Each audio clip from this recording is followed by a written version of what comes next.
Good evening, everyone. Sorry I'm late, as usual. Been babysitting. I need all the help I can get up here tonight because she's still not asleep.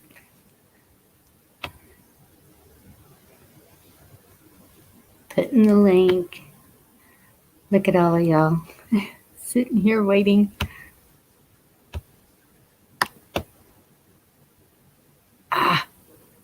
That's not what I meant to do.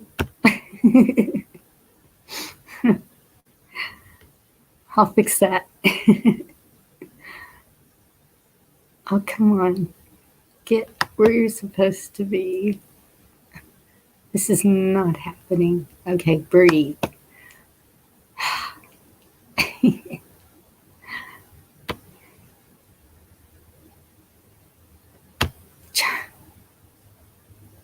There.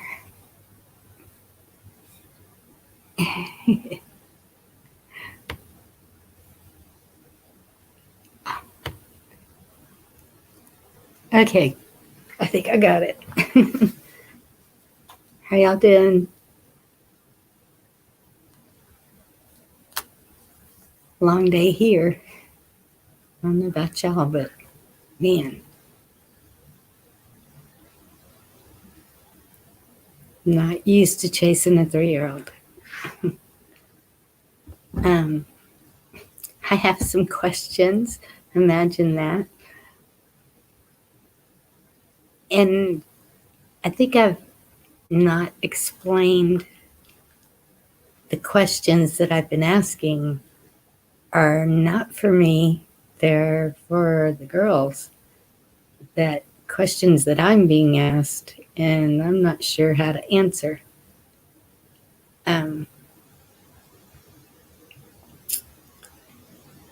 So who's going to jump up here and help me?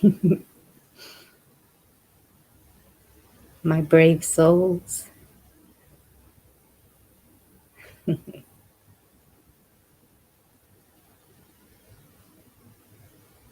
link didn't show up. Okay. Wonder why it didn't show up.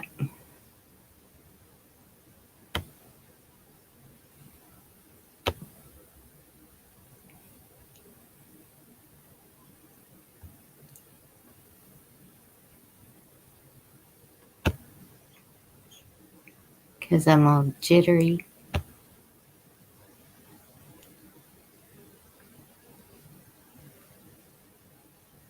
It really isn't going in. Okay. I'm live. I'm here. Y'all see me. Copy. So.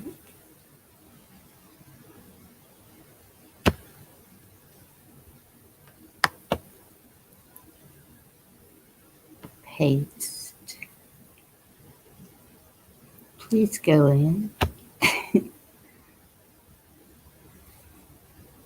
Ta-da! There it is. Right? Frog9, hi, how are you? Dorinda, Pappy, Anna.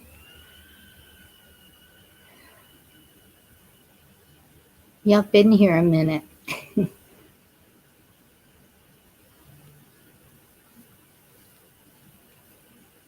Do y'all see it now? I like that answer. I'm lovely. That's great.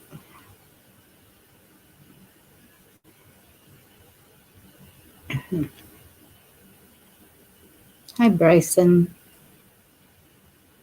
Y'all still don't see the link. How come I see it and y'all don't?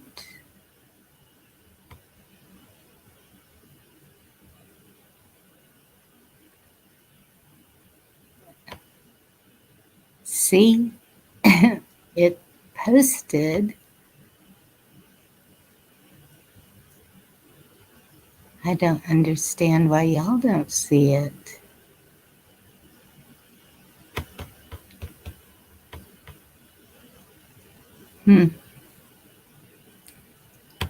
Try it again.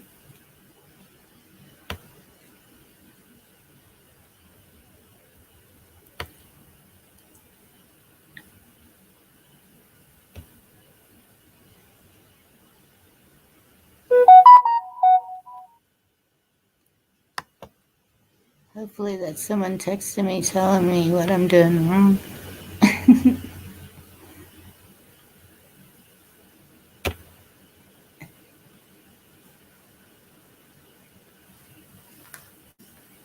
Wait, you know what it is? Maybe it's, I need to click the boxes.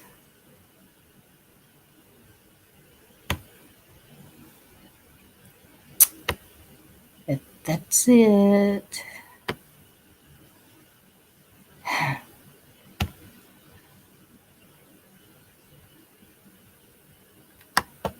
to make room for y'all up here.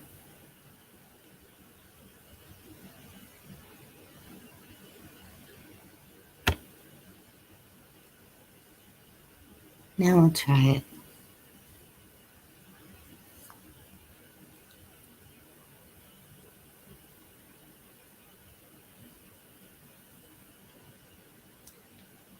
Can you see it now? Since I clicked on the right boxes, not all by myself.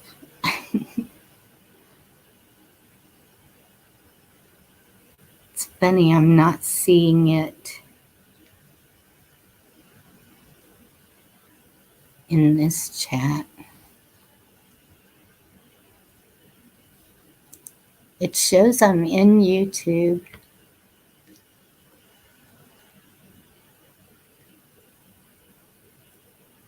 You are live. Oh. Oh. Did I just lose y'all?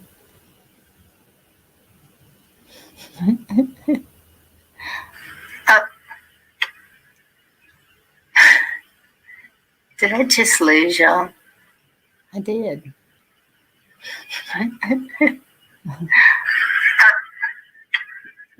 There y'all are. Did I just...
And go back up there.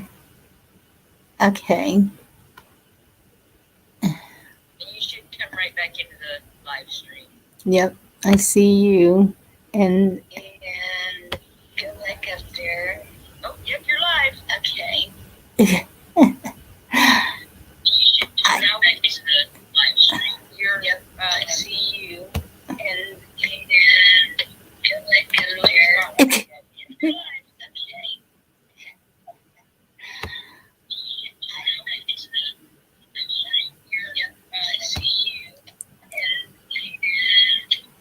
Should I get off here and let you do this? Or I think I got it. Okay. Well, as soon as you get the link, we'll come up with you, okay? So you still can't see the link? Okay. I just put it again. Make sure you're on comments rather than private chat, maybe in StreamYard, because it automatically comes up with private chat, not comments. But if you go to comments, then you should be able to listen. But I'm on YouTube and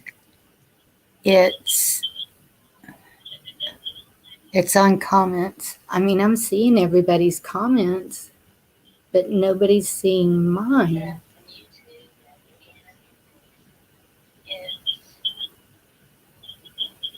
it's on. I mean, let me see if I got any comments. It's letting me tag you.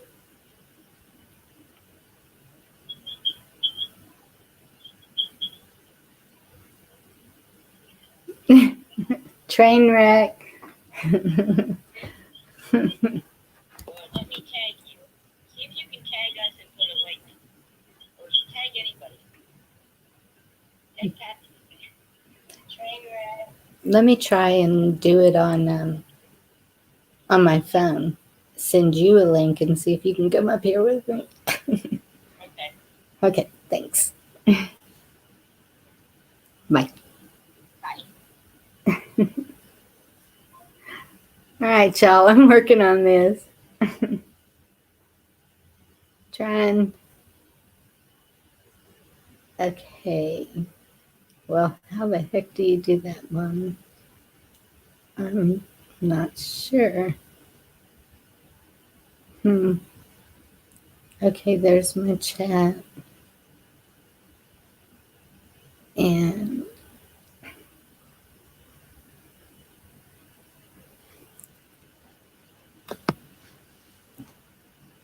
Dorinda, am I on YouTube? Can you tell?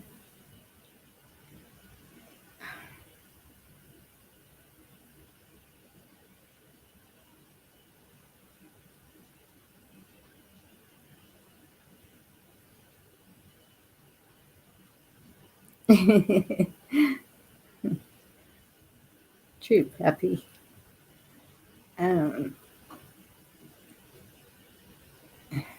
It's showing on YouTube 6 watching.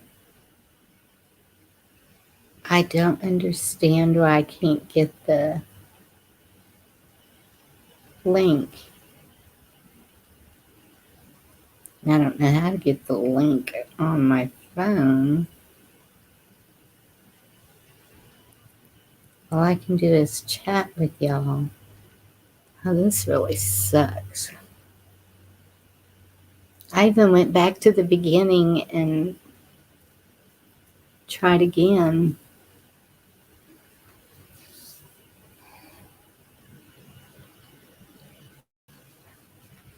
All right.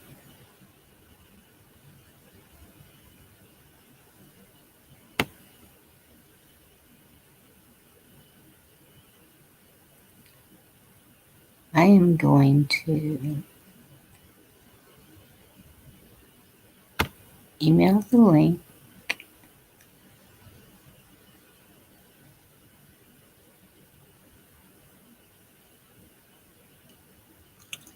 Whose email do I have? Do I have anybody's email?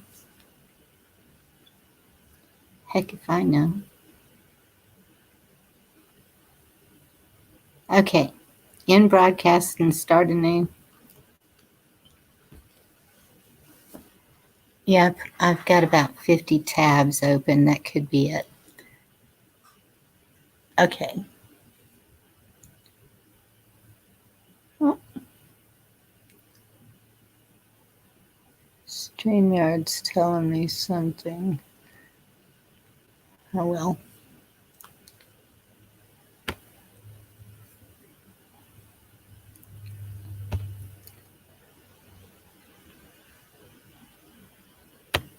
I'm going to try this one more time. If it don't work, then I'll end it and create new, I guess.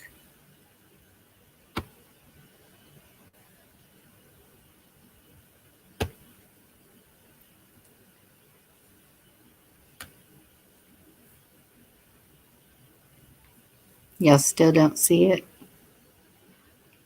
I see it on the phone and the laptop.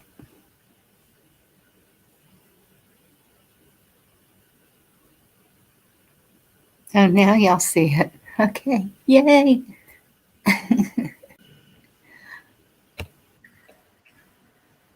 Here we are. Yay. There's Dorinda. Heather. Hi. Hi, Sue Hi. Ellen. Oh, that just had well, to happen. Didn't it? I was going to say, you need a computer to really foul things up. So, Yeah.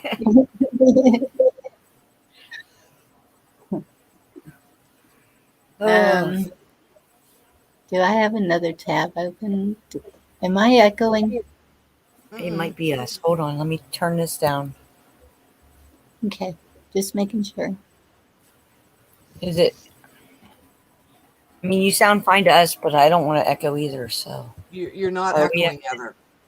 okay. Nobody's Well, I echoing. mean, normally we do. So,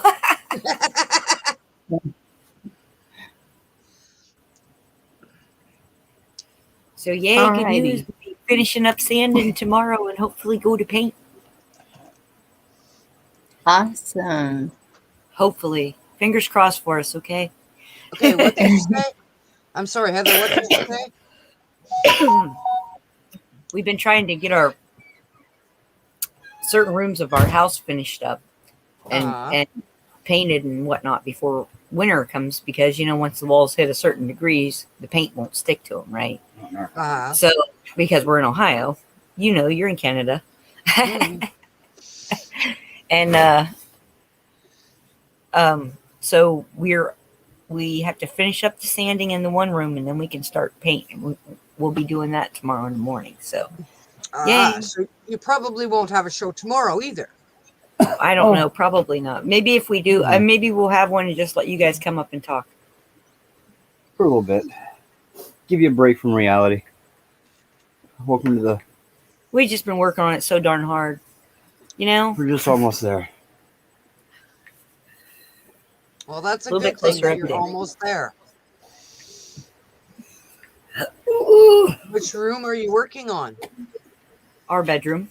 That's And then always once nice we to get get ours it done, done. Yeah. Raina's has been done. We just haven't had it painted yet. So once we get done with ours and painted, then we move into ours. And she gets to be in the living room for about a week. Because then we're going to paint her room.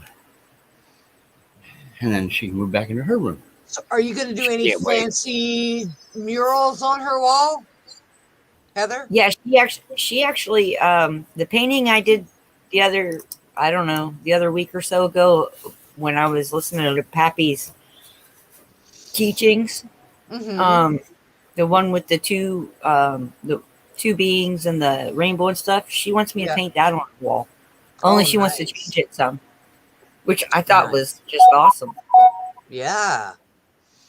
That was a beautiful picture, though, that you did. Thank you. I've been working on Bonnie's painting. Yeah? What are you painting for Bonnie?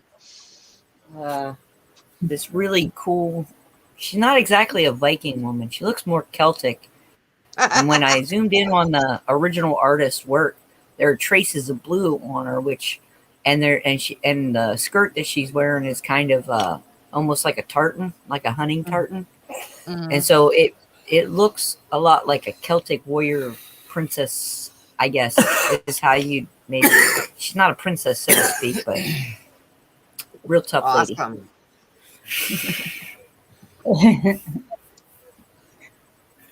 I can dream. Oh, you embody the woman warrior more than you know.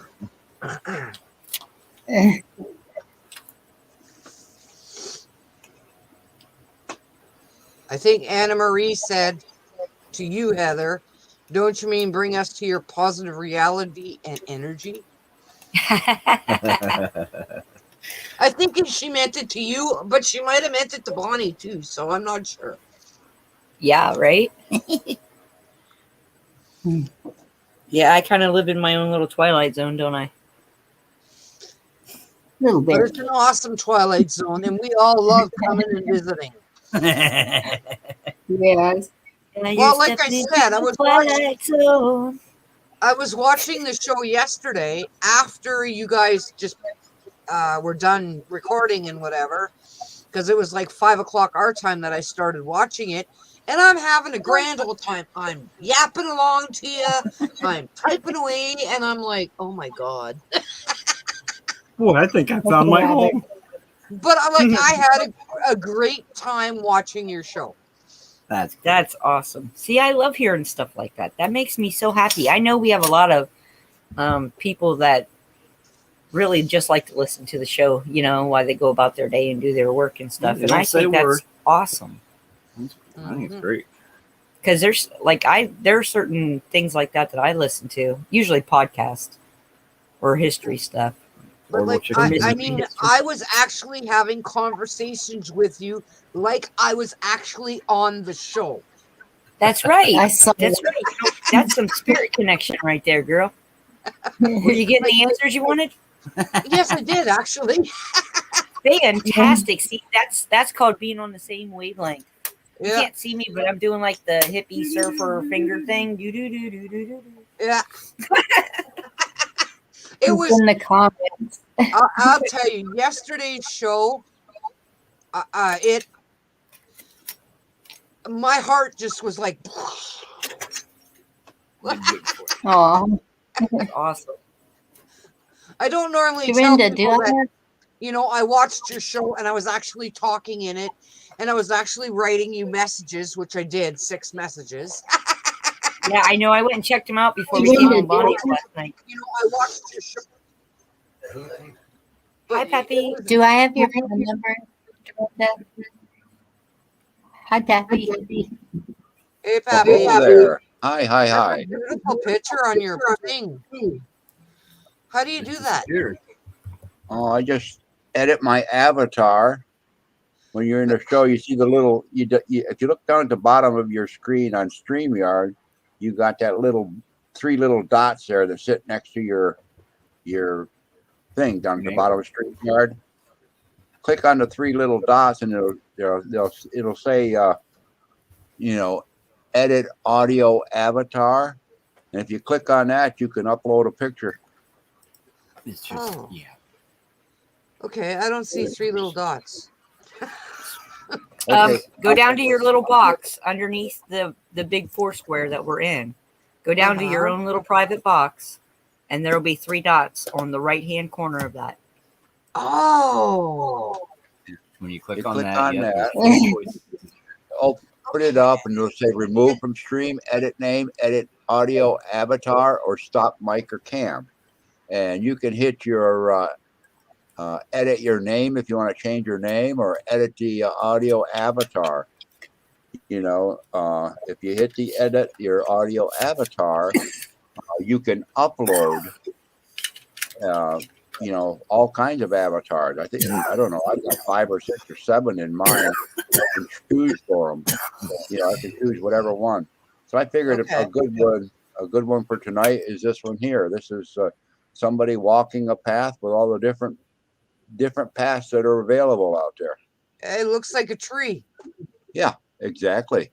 Yeah, I like that. How do you do that on YouTube? On YouTube? Yeah. Well, on YouTube, you'd have to go into your YouTube homepage and go up to your settings and change your avatar picture. Or sometimes you have to go all the way back to your Google account, because YouTube is under your Google account too. So. Okay. Anna, it's in my watch later. Yeah, sorry, I'm just asking a question because I didn't know how to do that. Sorry. What a beautiful picture. Okay. Dorinda, do I have your number? No, but I'll give it to you in private chat. Okay. I'm stealing it, and then just so you know. You already have mine, Heather, I think. I have yours. I think I do too. Yeah. Yeah, I think we exchanged them one night already, If didn't we? not, we can. Brenda, is that yours in private chat? No, I think that's Heather's. Oh, okay. I'm looking It mine should- up on my phone right now, so I can type it because I don't know my number yet. Were you able to get the recipe? Yeah, I know. I never call my own number either. Somebody says, "What's your number?" I said, "I don't know." Just ask a bill Dorinda, collector. were you And able random to bill copy the collector, recipe? or tell Pardon them. me? Were you Okay, able to copy the recipe? the recipe. No, I didn't get it. I missed it yesterday. I'll have to go back to chat and find it. Yeah, it's in there. And when I went back today, it's all in order. Okay. I don't know why. Whenever it was first posted, it wasn't. Someone, But- I had a. Yeah, I didn't get a chance. Oh. I meant to put that in the description this morning, and I forgot. Okay. I sent my number and then I sent my name because I did it ass backwards. I don't have your number either, Bonnie. Well, you will. All right. then. 675-309. I can give you mine from New Hampshire back when I was little. That one I do remember. 2882. I can tell you my best friend's phone number when I was little. I remember 2549412. I remember my two home phone numbers when I lived in Chaplow. That was like 30 years ago, 40 years ago. I don't freaking know anymore. The only reason why I can remember mine being back when I was little is because it was only 4 numbers. No, mine was a full number. Oh, it was a full number. 705-864-1267. 705-864-0515. That's cool. My friends was 0615. Wow, I just had a really terrible thought. I won't share it because it would make everybody sad. Why? It's about phone numbers. Okay, go ahead. But we all have phone numbers assigned to us. It used to be it was assigned to your family, right? The one phone in the house or the party line for the town or whatever. Yeah. And now Yeah. everybody's carrying around these cell phones, and we all have Genuine. numbers. And guess Yep. what? So do prisoners. Yeah. They all have numbers. That's crazy. I don't know why I made that correlation. Ooh, I don't want to think about that. Let's go on to something else. Thank you, Pappy, for the Sasquatch, phone did you number. say? You may get a call from me or a message from me. Help! I'm having I an need issue. somebody. I need your guidance. Not just anybody.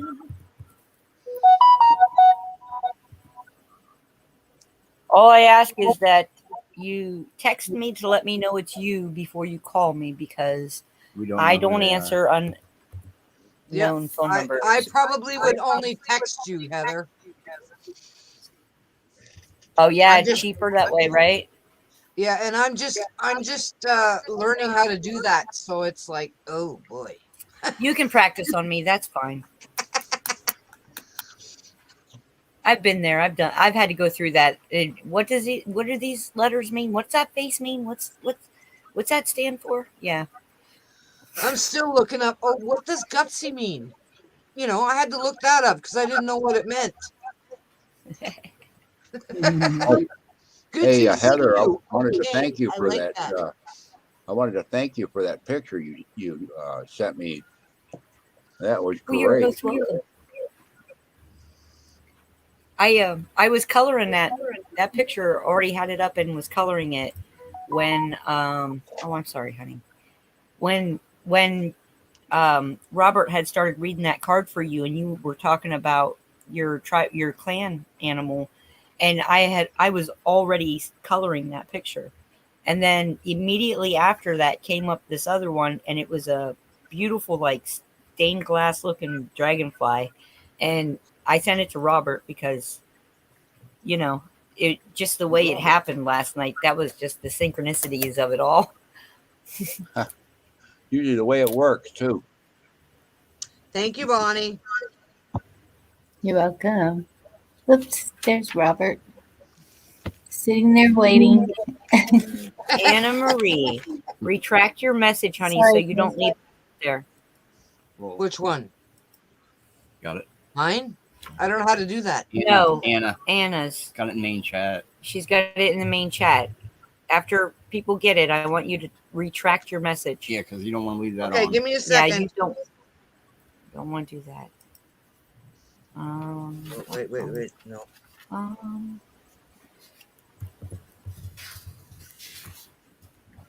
Made. I don't know if that's the one I have. Oh, right here, honey. Oh, we've got Anna's. Well, It's That's not not the the same same number. Okay, put this one down. 4, 6. Okay, Anna Marie, I got it. I got you listed in my phone under guacamole. I got you listening to Anna, so take it down. Guacamole. You can go ahead. 2. You can go ahead and take it out, Anna. I've got it. And, Oh. Yep, I got it. Me too. 40. Howdy, Robert. Hey, how you doing? Good. Let me get this number. Hello, Robert. We can't see your eyes.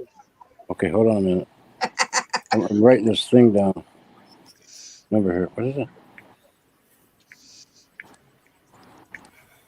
Red tail hawk sitting on a limb. Chubby old groundhog. Yeah, she should delete. Croaking bullfrog. She should Sorry. delete. How's everybody doing? Good. How are you? I had to wipe the mud off my feet before I came in.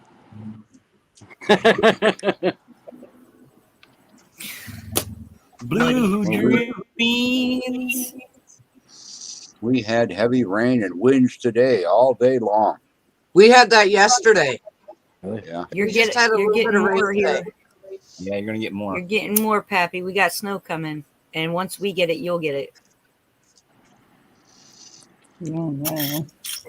Well, most of I grandmother's don't know if nipples we lose. got snow coming yet, so I haven't looked at the Weather Channel today. Well, what makes snow cones with the first snow of the year? If not, write your name in the snow. You guys all know I've been having problems with my Achilles heel, okay? And my doctor sent me to a guy to check out my feet and get some insoles and whatever. But the guy said, well, the insoles will work, but not as well as having a better pair of shoes, because I wear like $20 Walmart shoes, right? Yeah. See my shoes? I just spent $140 on my shoes. Did it cure your Achilles heel? Well, it's like walking on air. Cool. So you didn't get those at Walmart. And no, I didn't. And I was limping before I put the shoe on. And I put the shoe on, and I'm walking around, and I was just walking, not limping. Wow. You had a pair Yeah. like that when you were pregnant. Yeah, my husband had to buy me a special pair when I was pregnant with Raina. She put them on. She started walking around. She's like, "Look, I I'm wore floating in those things clouds." until she was 3 years old. Yep. We paid a good price for them, but they were worth it. Well, the guy said to me, he goes, you know, in 6 months, you probably need a new pair of shoes. I looked at him and I said, my $30 pair of shoes or $20 pair of shoes usually last me about 5 years. And he goes, oh. Oh, look at Anna's avatar. And I wear them every day, all day, like, you know. Do we have That was anybody fun. left in chat? Oh, that was your old phone number. I got you now. Yeah, that was from when I was a kid. Oh, okay. So it's not a big deal. Scratch that. Yeah, yeah. Well, we better not change her phone number. You better mark that out real quick. Yeah, Change really. anything. I was going We to say, won't I know which have one to two. Oh, I got to go in and delete guacamole now. Yeah. Sounds like it. Yep. How's Sage doing today? Go back to frying pan. She's doing awesome. The vets even called today to see how she was doing. And they're Oh, like, wow, wow, she's that's doing way beautiful. better than they expected. Awesome. But I'll tell you what, she still thinks she's super dog, like she can fling herself off from the furniture, so I can't leave her side. Uh-huh. Yep. She's not supposed Like to you do would that have it yet. any other way than to be right beside her today. Yeah, I know. I was like, Judy, Did your dog settle down last night? yes. As a matter of fact, right after you guys did that, Peach laid down on the pillow and the rest of them all just got all cozy and comfy. But, I went outside and they wouldn't go outside.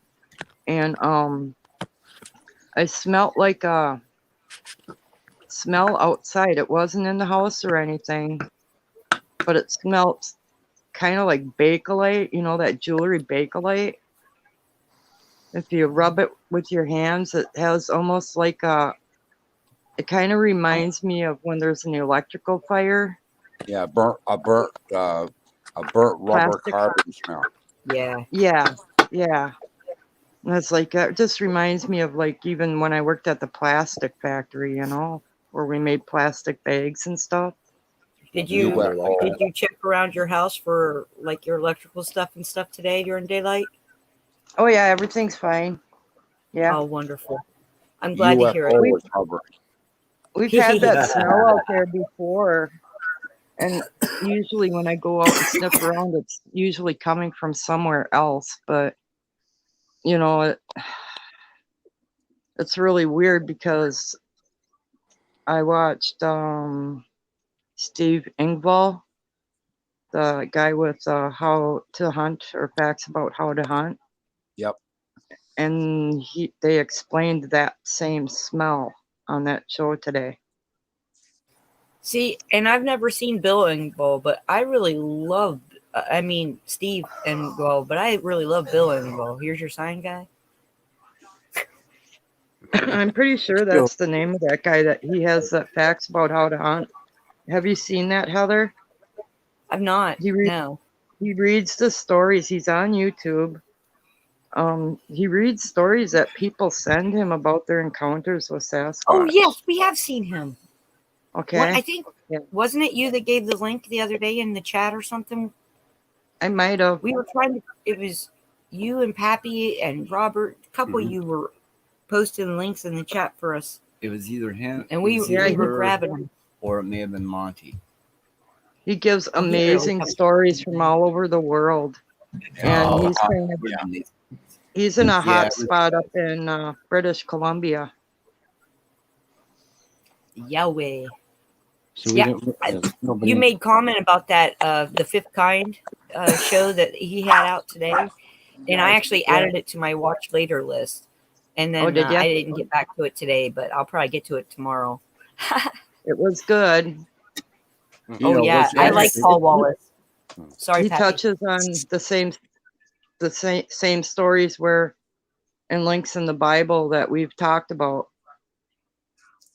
It's pretty cool. Just more validation.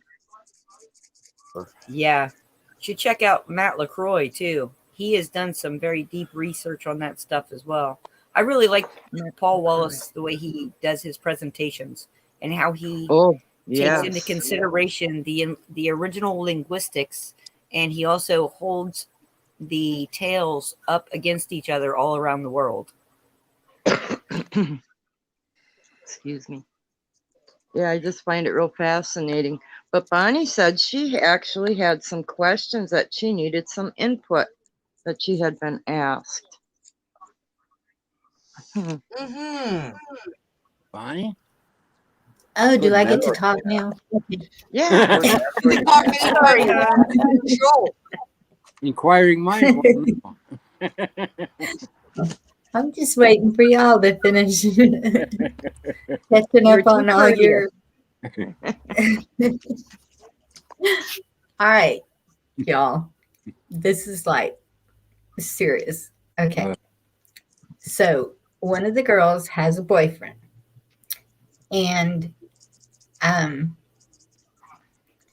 because of what they've seen me go through, trust is a big issue here.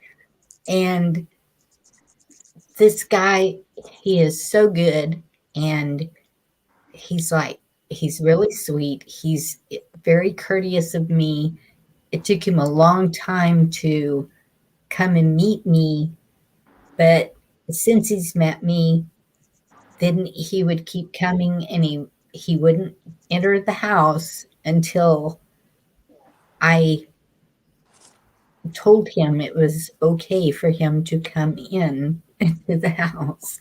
And but he's so, I guess my first question is, does every man look like another girl comes walking by? Does every man look? Is that just a thing? Okay. I think People they look look. at people every day. No matter who's beside them, they have to use their eyes to see all around them.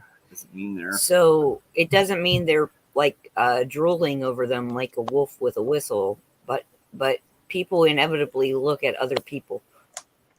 We're works Right. of art. Wouldn't you Okay. admire another work of art? Of course. And so, okay, that's a good answer for her. Okay. Okay, now let me add another answer right to that one question. Exactly. Okay, and that is, as human beings, we see movement. Okay, our eyes are attracted to movement. So when something new comes into our field of vision, that's where our eyes will go naturally. Right. Okay, it actually takes a conscious effort not to move to look at it. That in itself is another technique that we can talk about some other time, where you can still see without moving your eyes. Okay. And one more. That's an energy thing. And That makes Bonnie, add on intent.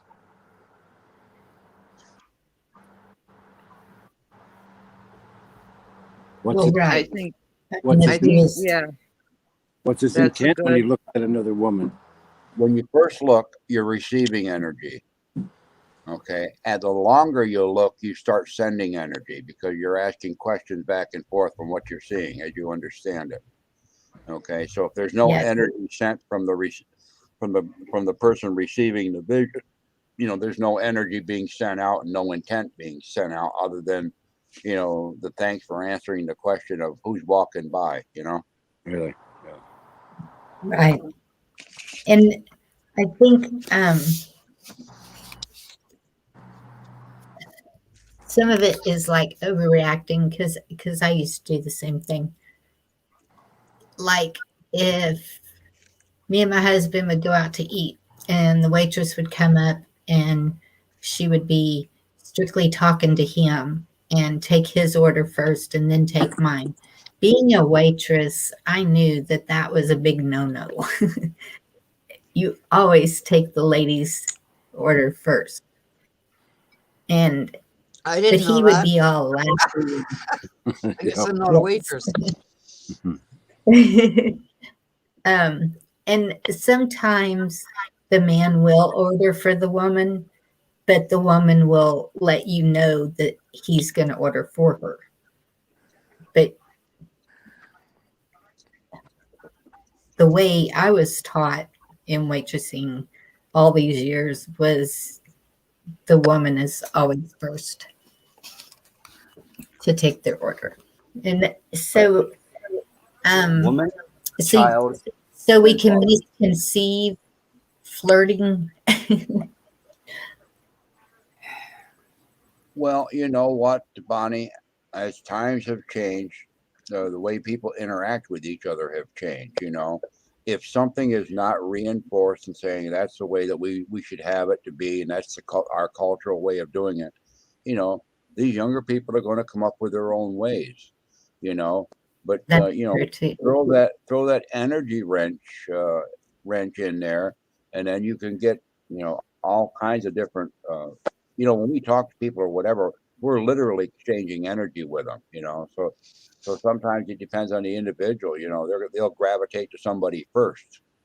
or gravitate to another person first, And but unless the parameters are set, the person that's going up and asking for the orders, they haven't probably been instructed. Well, always go to this person first or this person first. Make they sure don't when you teach people that your anymore. utensils out, they're done in such and such a way. You know how things were, and a lot of that And stuff has gone Right. off the wayside now. So we who were brought up in one specific way, we see the differences. But the ones that are doing the differences don't know that there ever was another way. That's just the way they learned or were self-taught. That's sort and of what I was going to say is That's true. how a person perceives and comprehends things is upon their own experiences. So when, for instance, somebody's looking in the door on someone that's gone to bed, all right? Would you comprehend that person as just checking on somebody to make sure that they're safe? Or would you take it as a threat because you're someone that's used to somebody coming through the door as a threat? Like you've been had Yes. your space invaded before in a negative way. that So person didn't like know it though. you can kind of tell, like my for instance, even like with my ex-husband, if there was an attractive woman, he was gonna gawk and he'd probably make some kind of remark. Then if it was like a heavy woman on a bicycle, he'd probably say something like he would normally say, she needs to pedal real fast and to get rid of some of that, or whatever. Yeah. Can I Yeah. bring something into play? I'm Yeah. what Pappy was talking about as our times have changed. A waitress, they don't teach waitresses now like they used to. They give them barely any instruction.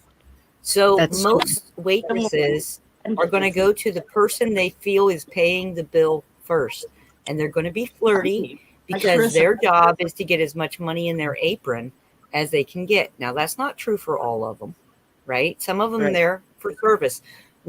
When I was a waitress in my youth, it was a service job. That was a public service job. That's what they considered it. They don't consider it that anymore. And the other thing is, I'm going to say this, having many trust issues of my own, or having gone through many trust issues of my own, my husband has charm like nobody's business, right? It's one of the things I love about him. However, he does it naturally. It's not, he's very charming naturally. Like when you meet him, you're charmed by him. And it's very natural for him to, and it's so smooth. It's his nature. So it's Right. not that he's being flirtatious, because that's not what it is. It's that he has that aspect to himself, and it shows when he's around other people. Now, when I first started dating him, that made me jealous, but jealous was my own insecurity.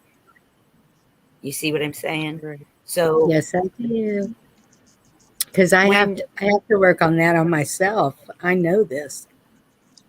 keep in mind that you're seeing this situation from your perspective. Your daughter will see it from her perspective, and he will see it from his perspective. But this is why communication is vital. Very, Yeah. Because I found that, you can ask Jeff. There was, when we first started dating, I was very blunt with my questions because I needed the answers that I wanted. I didn't want any pussyfooting around. I didn't want to be lied to. I didn't want to be sacrificed again. I didn't want any of that crap happening to me again. So I was very blunt in my questioning, and I was very open about my previous scars. Yes. That way, he knew exactly where I stood. Right. And there was no doubt. And I didn't play games, So one of the reasons he and I work so well is because we are very open with each other. Mm-hmm. See, and that's, since I messed up twice, I'm like, I'm not ever going through it again. But Oh, good Lord. now I'm watching the girls, and I'm like, I'm off mic. I don't even know what to tell them, Look at what I picked. So how can I give them any advice whatsoever in that department? And You can tell them what to avoid. well, I tell them, you can look up flags. They're out there, and so I've shown them that, and where and where I ignored them if I did see them, and so I try to tell them, you can think you're so in love, it doesn't matter, or it'll change, but it won't. It only gets worse. Well, Well- one thing I think I might want to bring up here too is that, we get caught in a quandary. Well, do we want to tell them what's right or wrong if they're adults? And my approach is, has been to say, well, back in my day, this is the way that things work, and this was why, and then turn. You know how I do? I turn everything around into a question for you, don't I? Yes. So you would, in order to figure out where they're coming from, before you answer the other question, you need to find out where their head is about what you just said. Well, back in my day, the waitress would always come and ask the woman first and stuff. What do you guys think? What have you seen when you're out and about going to the restaurants? What's happening today? And What I notice is that normally the waitresses ask, "Is anyone ready to order?" Yeah. Well, as long as they're not standing there as a waitress, chewing bubble gum, looking off in the distance, saying, "Are you ready to order yet?" Yeah. Yes, I've seen those. Okay. All right. There is a knack to being a waiter or a waitress. It's not an easy job. No, I know. And That was just an example. Like,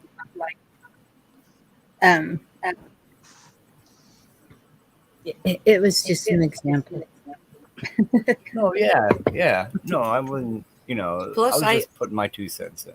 That's all. I would say that if you want to give your girls advice, I would say give them this advice.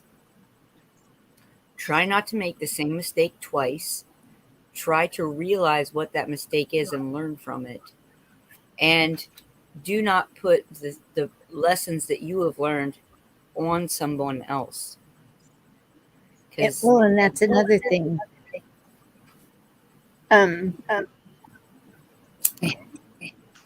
We all have baggage. And we are all human beings.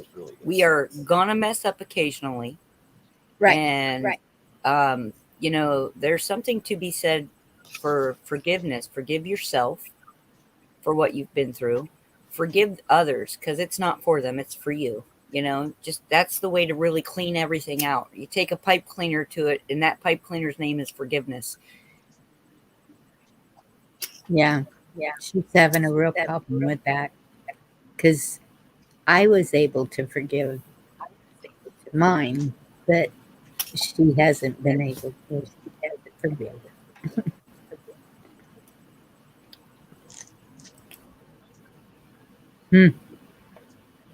It's tough being young now. Sometimes I'm glad I'm where I'm at.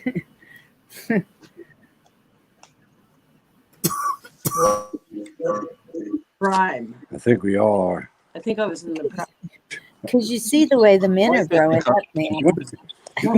Life has become more We'll be another complicated. Jeff Hatter. Yeah, life has become more complicated now than it used to be. The Yes. rules are not as clear cut as we grew up with. There's a lot of different pathways out there now that people are walking on. So it takes a retraining of our eyes and our awareness. Just like I mentioned earlier before, where we see that movement in a different place, we need to take a look at it and see what's going on there. Yeah.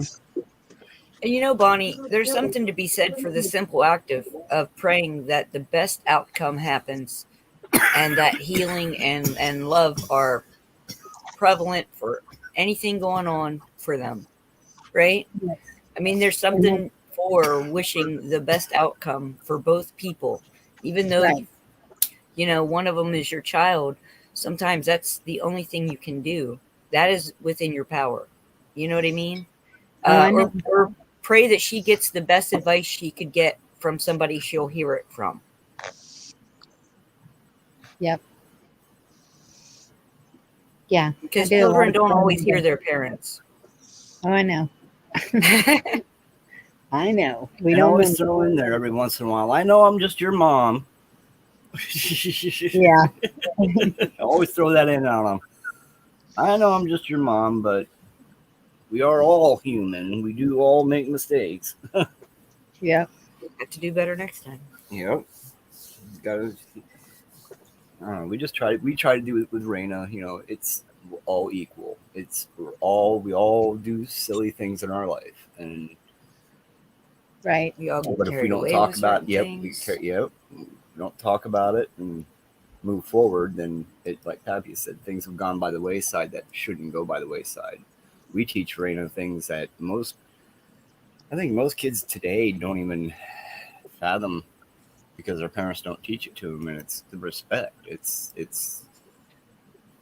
towards one another, you know. Right. And some days she goes through some pretty rough times with her friends because she gets it, but they don't see it, and it's hard on her on that part. Oh, I can see Not in a that. bad way, but she tries to A make lot it of her all friends go to smooth. public school too. Yeah, she's a moderator like her dad. She's a mediator, and Yep. Yes. Everybody it's can be hard. friends. I don't always know how to give her strength to be that mediator, but I sure give it my best shot. Right. But at the same time, they need to find their own strength. Uh-huh. Oh So yeah, no, but And I them don't mean knowing it they're like, achieving you it. know, but she handles almost all that stuff on her own. But every once in a while, when she starts getting overwhelmed with it, she'll Yeah. come out, she'll sit with me, and she'll say, "Mom, I need to talk to you for a minute." And I said, "Okay, honey, I'm all ears. What's going on?" Yep. You know? That's my She always youngest one Yeah. that doesn't live with me. She wants to leave her boyfriend, but she's trying to figure out how to do that. And I said, you know, you always have a home. But it's so hard for her to make change. And I don't know if that's the autism. I don't know what it is, but No, that's a human condition, hon. Yeah. yeah, okay. And I don't like changing. I'm old. yeah, But the thing what is understanding that humans adapt very easily. A We lot better might not than we think we do. realize because we hang on to the storyline of life and not the actual ability of just moving forward. It's not saying that we shouldn't, but just saying we don't think about it. It's just not a normal. So we grab and we hold on to. well, I mean, and if that's she why I needs to said, comfort herself with the reason, tell her that her mom needs her home to take care of her. right? Well, oh, she knows that. And well, and for her to be taken care of too, because yeah, she calls me every day, like a lot, and That's good. I'll tell you how adaptable to change I am. By the time I was 20 years old, I had moved 21 times in my whole lifetime. So Achievement I think I points. had no choice but to learn to accept change. true. Yeah, and that'll do it too. Yes. Yeah. Well, yeah, we lived a lot when I was a kid, but um, not since then. I mean, I was in the one town for 1389. like 30, 35 years, something like that. Wow. And then I've been in this town almost 40 years. So,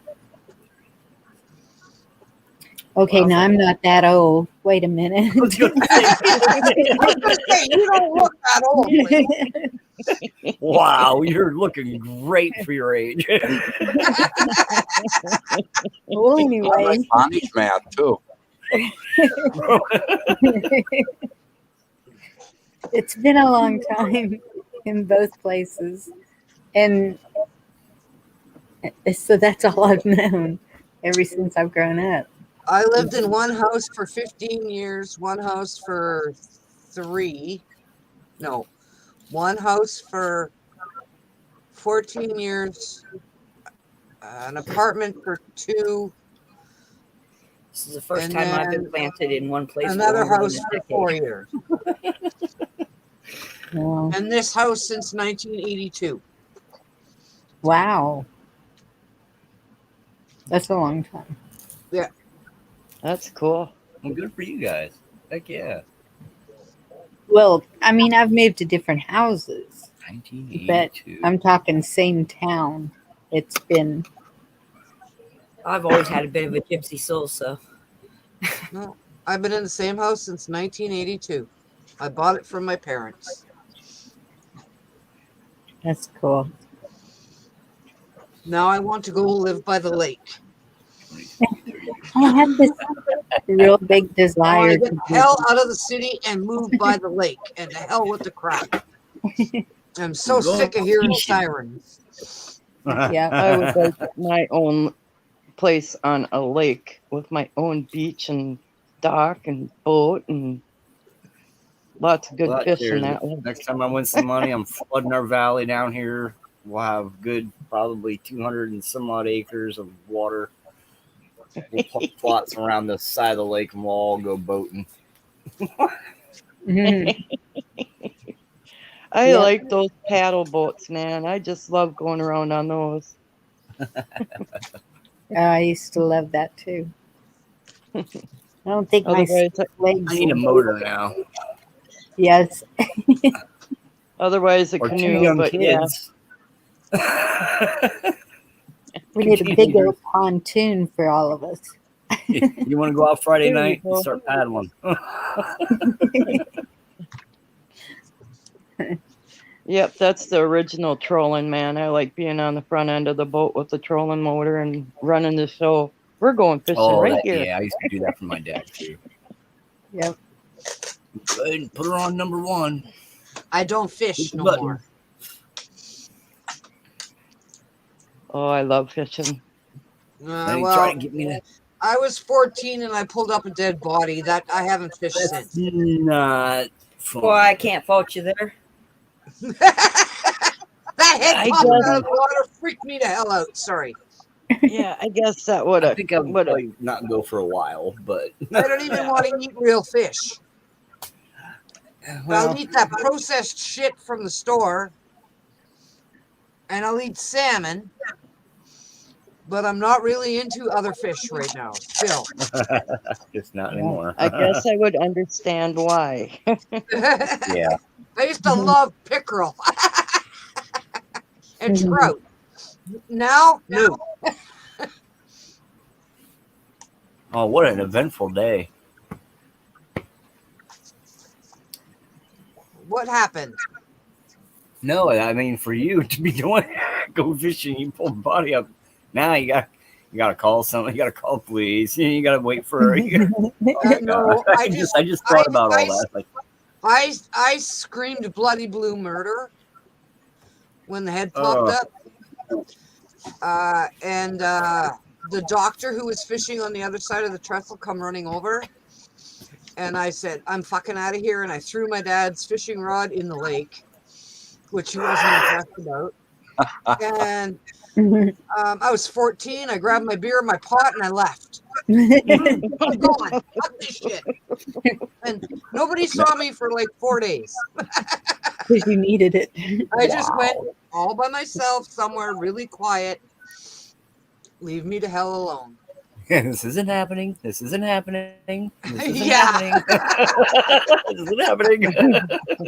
Rocking back and Dorinda, forth. Dorinda gets the province-wide cadaver fisherman fisherman award. God damn. Cadaver fisherman. And when the cops came and everything and they pulled the body out, he had cement boots on. Oh my goodness. Like he had been there a long, long time. Ooh. You poor girl. Like it was like a bonehead, like a skull that came up with fish Yeah. hanging out of where his eyes should have been. Freaked me the hell out. I was gone. No kidding. No kidding. The worst Wow. thing you So, could have done was scary run movies off by aren't too- yourself. Hello, Pardon? Victor. Hey, Victor. Scary movies Yo, aren't Vic. too scary for you, are Hi, they? Victor. I'm sorry, Bonnie and Anna. You guys talked at the same time, and I didn't hear either one of you. Go ahead, Bonnie. I said the worst thing you could have done was gone off by yourself. You were probably in shock. I was. It didn't matter. I had my all right. pot. I had my dope. gonna My say- beer. I was good to go. I'm I'm just- still alive. She was tough. Okay. And I'm just thinking now when she sees a scary movie on TV, she's probably thinking that's nothing like the real deal. It's Mhm. like, okay. Okay. I saw a movie Whatever, when I all was the rest of about, it to shame. I saw a movie when I was about 8 or 9 years old that had these vines that encased a house and went in and killed the people in the house. I still don't like vines. That's what I was thinking about when Heather was describing her basement thing. Really? Yeah. It was beautiful.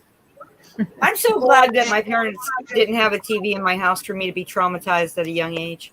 I didn't need it. I didn't need the TV to be traumatized. I got to be thankful for those things. Yeah, Dorinda didn't need a TV. Hi, Victor. Me either. Hi, Victor. Yo, Vic. Well, I Come didn't on have up, any, Vic. I didn't have any vines attacking me, but still. Those vines Oh, in that my was a dream were movie, and gorgeous.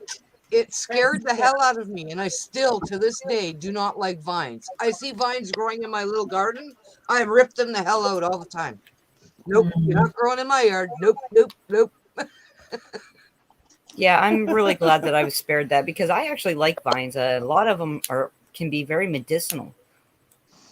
And I And do see- realize that a lot of the vines that we have in North America are not indigenous to North America. Mm. Do you see That's how how- all this connects?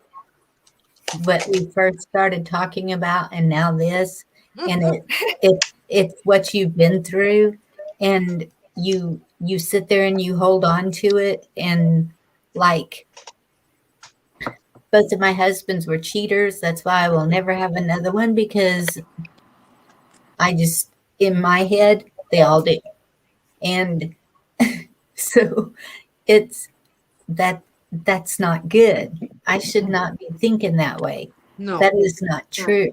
no, not all men are cheaters, Calling you out. but a lot of them are. Not all vines are eaters. Or what? And Yeah, not all waitresses know etiquette. Exactly.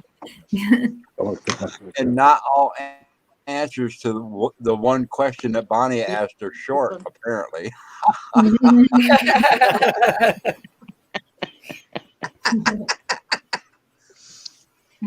Oh, you didn't like that one. Probably. Long opinions. What a It'll be a wonderful long universe we question. exist in. Bonnie, it's going to be a long question and answer session tonight. So what's your second one? An hour later.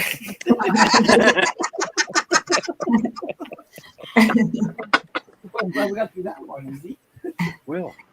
But how do you tell?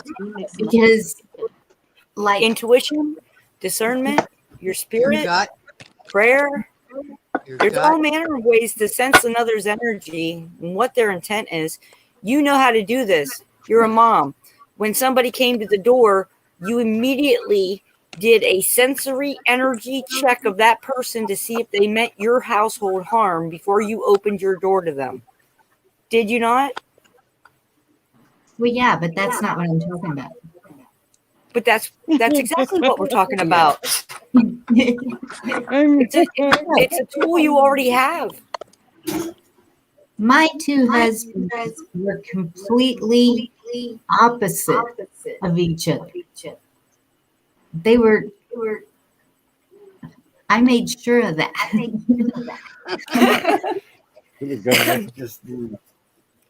Listen, But can I say something? I'm going to say something. It's going to seem really off the wall, okay? But a okay, lot of times we create our own mishaps along the path by wishing the stone wasn't there. We wish so much that the stone wasn't there that we have brought the stone into creation. Okay. And before it disappears, we fall on our face. Setting up your camp. So, you know, that be careful what you wish for thing. Use that. Go. Use that to try, and when you frame something in your mind, right? Because you're a co-creator with God. mhm. When you frame something in your mind that you want to create, don't create, I hope she doesn't fall and break her arm on her bicycle.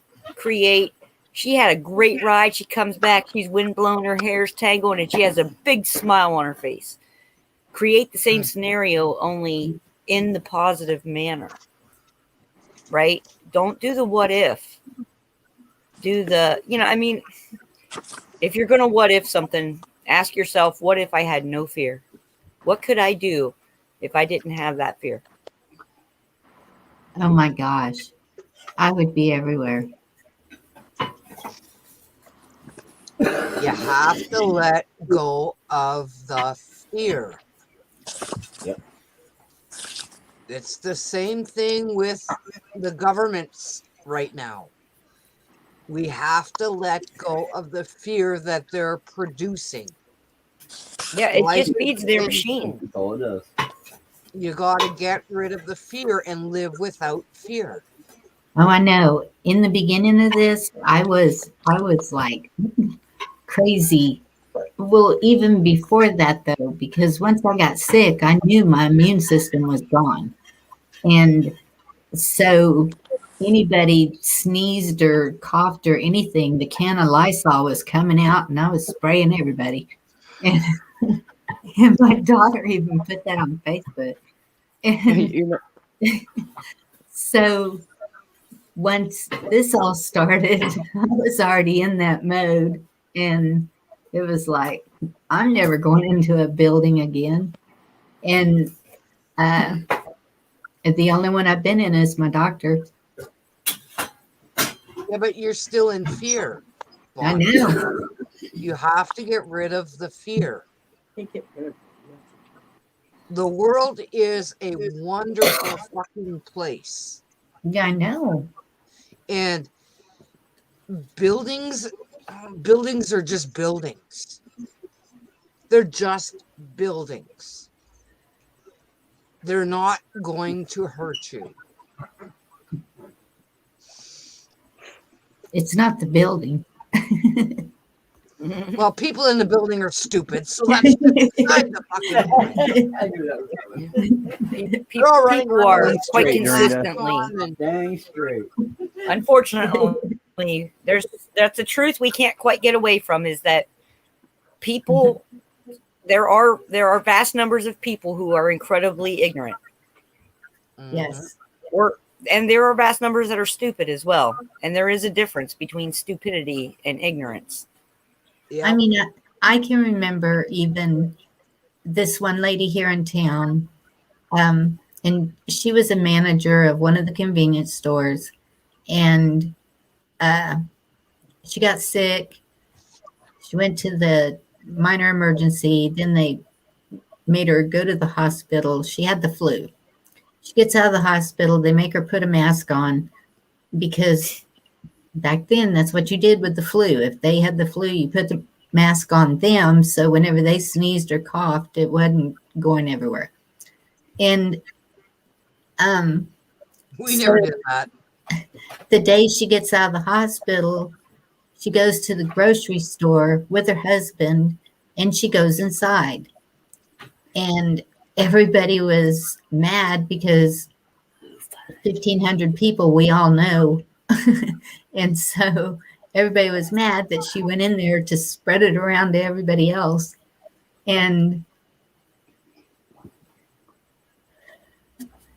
so that mentality was already there. I mean, Yep. it was, A mass psychosis. well, at the same time, why would you do that? If you know you're sick, you don't go to the store and spread it around. No. You Most stay at normal- home and most let normal somebody people else go. would. Yes, and her husband could have gone in and got whatever she needed for her stay in the car, and nobody would have thought anything about it. Now, can I ask you something? If you hadn't been where you were, say you were still healthy as a horse and that had happened, would you have even noticed? Well, I wasn't the one that was in there. My best friend was. She was the one that told me about it. But this is what I'm saying. Without her knowing about you having no immune system and now having to be worried for you, or, you know, how we are with our kids or even ourselves or anybody that we care about, right?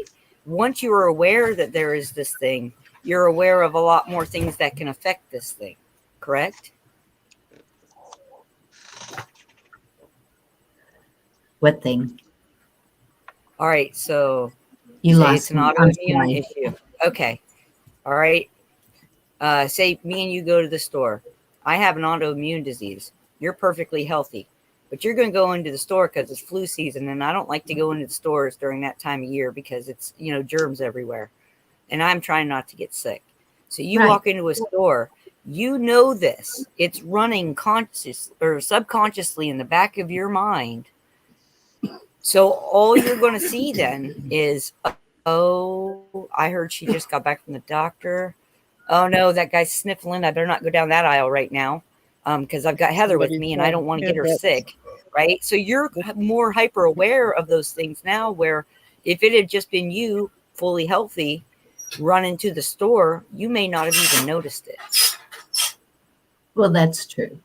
But even my girls, when they go to the store, they put on the thing that everybody gets so mad about because they don't want to bring anything home to me. And if they feel like that is helping, more power to them, you know? Yeah. Oh yeah, I get that. But that's what I'm saying. It It's is. concern for you. Sorry, Pappy, you go ahead. No, it is intent, isn't it? Yes. And it's because they care. And I Yep. know that. Yep. And even Well, we have the baby to think about too. And so, yeah, we're cautious with her too. It's that time of year coming up. And even without all this that was going on, we still, there's been sanitizer in my car doors for years and years. Yep. That's just the way we've always been. If we Well- were not where we could wash our hands after touching the doorknob after 5 million people, we use the sanitizer. well, And I yeah, know it's you supposed know to be that's what you need to poison. do. Yeah, you know that that's what you need to do to maintain your own particular health, and you're doing it for a specific reason. Okay, and lots of times those things will take on a life and become a habit, become part of our lifestyle, become part of who you are. You know, Yeah. there may in fact be circumstances where that change. You know, maybe you can get sensitized to things enough that you start to develop an immunity to them. You know, like anything, Bonnie, I think that the moderation is the key. But you do with what you feel is appropriate, you know, for your own particular circumstances and stuff. until you see the results of it. You know, if, for example, a certain type of sanitizer that you've been using is irritating your hands after a while or something, you know, what would you do? You'd go out and switch sanitizers first, probably, right? Well, I guess probably. Yeah. Well, I mean, you'll want to find out, because that you know your first thought is that you want to keep sanitizing your hands. I'm just using this as an example. Yeah. The first thought is I that you want to keep sanitizing your hands, but that which you've been using has given you some kind of a side effect that is undesirable or unhealthy or whatever. You know, so you look for an alternative. And that's Mhm. kind of the way that we go through our lives and stuff. But when it comes to making decision-making processes based upon your own comfort zone, then you have to have confidence in the tether that you have. You know, that risk taking that's necessary in order to progress. You know, just like that's why I changed my avatar. You know, when you get to the end of Mhm. the pathway, and all possibilities are out there, okay, you're going to have to take that step off there and free float to where you need to go, knowing that the tether is still there.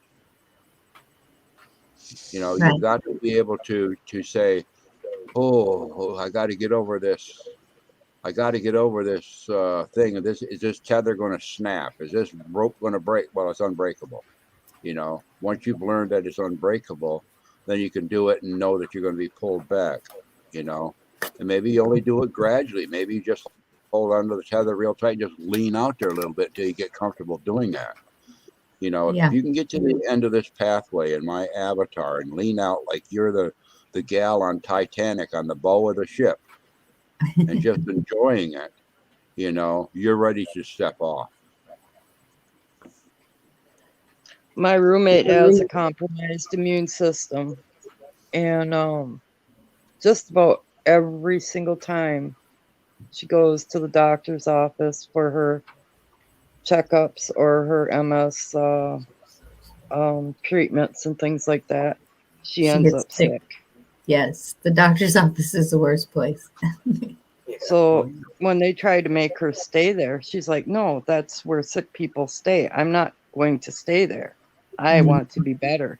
I will not stay. They can't keep her in there. Right.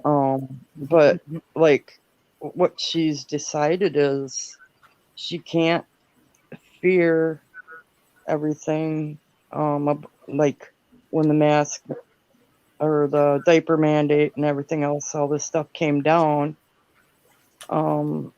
She was even against it because of a little bit of knowledge that she has about some of the things going on that made no sense to her because of the fact that a lot of the things she's learned in the veterinary practice and everything else, she has to know a lot more about some things than doctors have to know because she has to know about all anatomies of the different animals, species, and everything else. So she was highly educated on some things that she could tell the doctors, and they're like looking it up themselves. And they're like, you're right. You know too much. Um, but she had to get rid of that fear of going places to do things. Um, and she's at this point where she's like, I'm allergic to so many things. I'm just gonna have to deal with it when it comes down to having it because the likelihood that I'm gonna get something from going somewhere else isn't as high as they're trying to say it is. All that Right. fear factor and everything that they've been putting into everything. And we're starting to find out, and more evidence is coming out that a lot of it was never what they've said it is. Stress-induced adrenaline dumps do terrible things to the body. Okay, does terrible things to the psyche too. You know, fear weakens us. You know, it weakens our immune systems to fight off disease, and it weakens our spiritual systems to fight off spiritual um, snot that will cling to it. Let's put it that way. Yep. I don't want none of that negative spiritual boogers on me. Yeah, because that's like ectoplasm, isn't it? Isn't Yeah, that I what guess runs that's the way out of of looking kids' at it. noses? Yeah.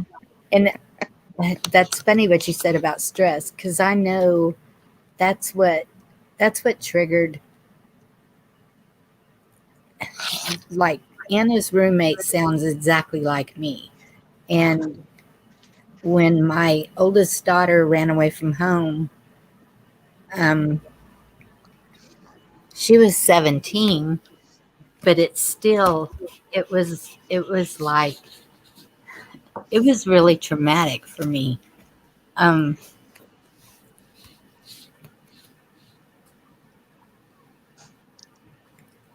I locked myself in my house for 2 years. Windows closed, blinds closed, curtains closed, doors locked. It was, didn't answer the phone, nothing. And then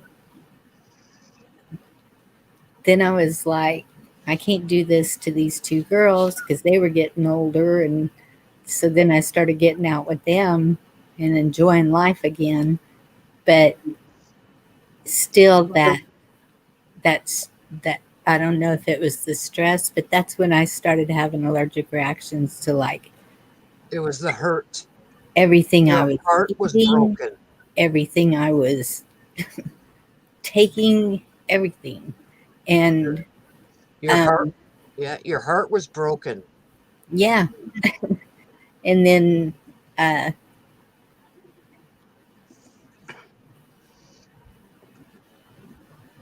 so that's what I'm working through, is trying to try different things, because once you're afraid to eat, what comes next? Malnutrition. And with that comes a lot of illness and everything. And so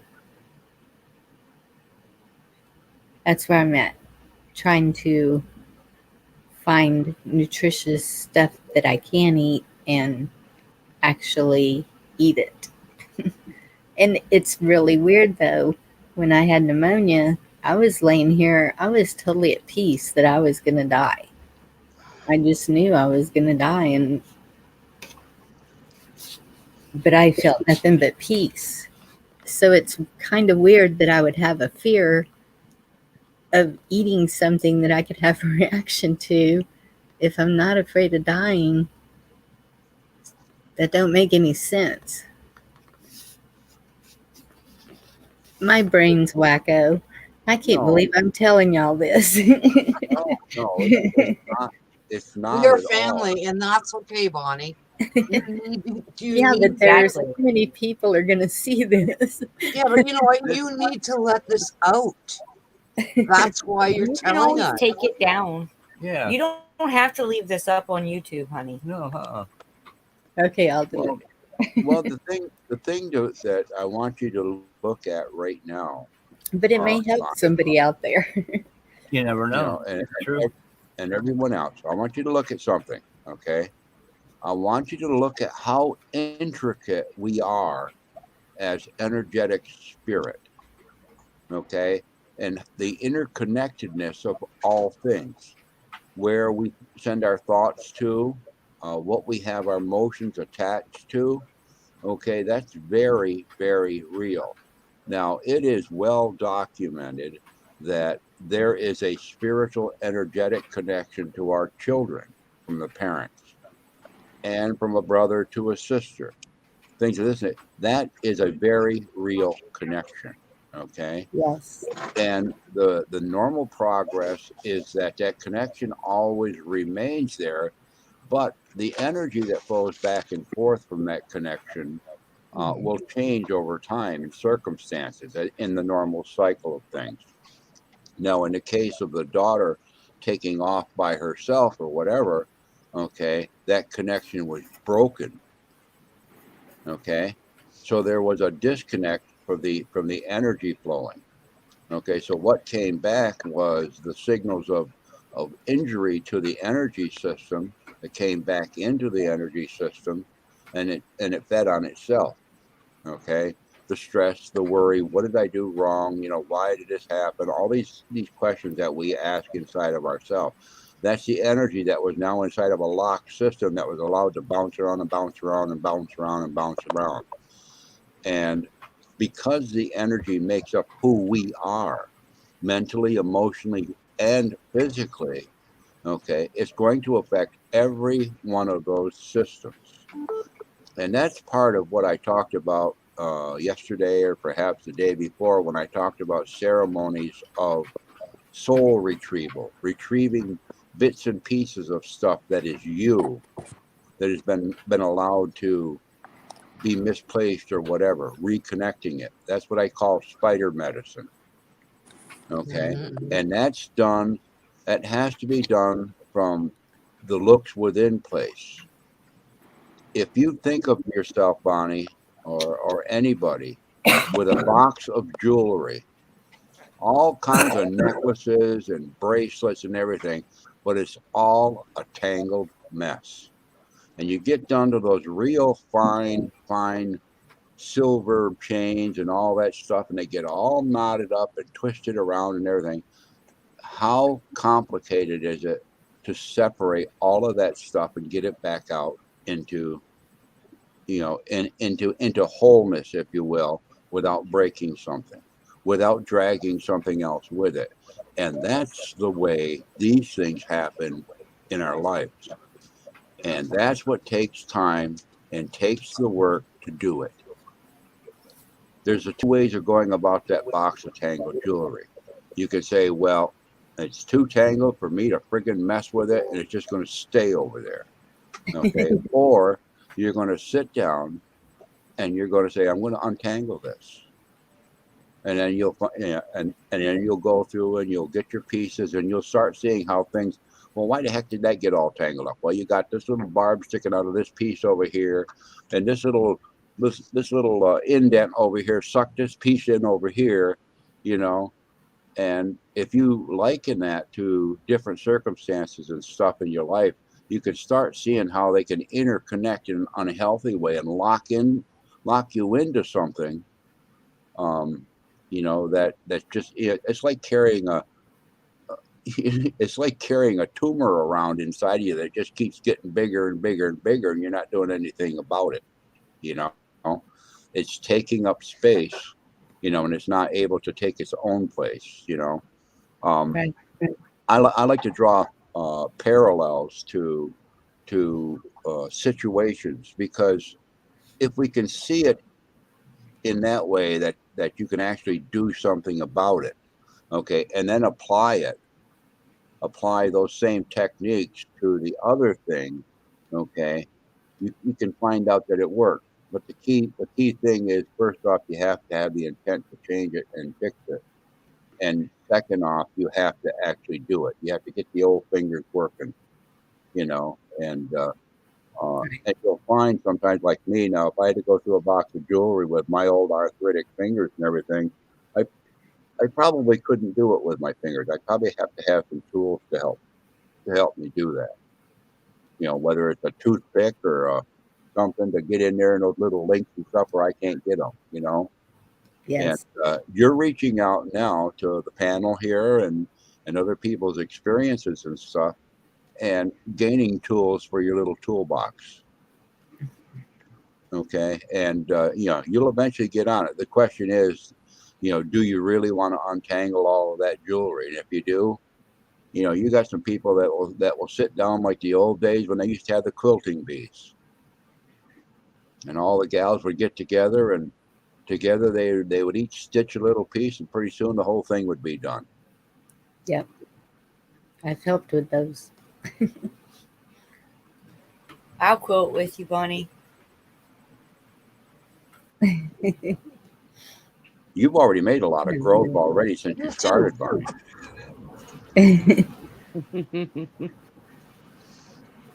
Has some beautiful pieces in that quilt.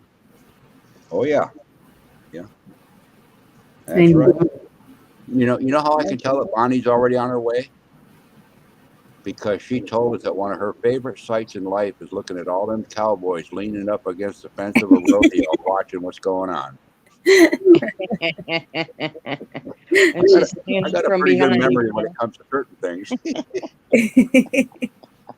She He's knows got who's Wrangler wearing the socks. He's got Wranglers. Levi's. He's got Leaf jeans. Uh-oh. That one over there is wearing Rustler. I know where he shops.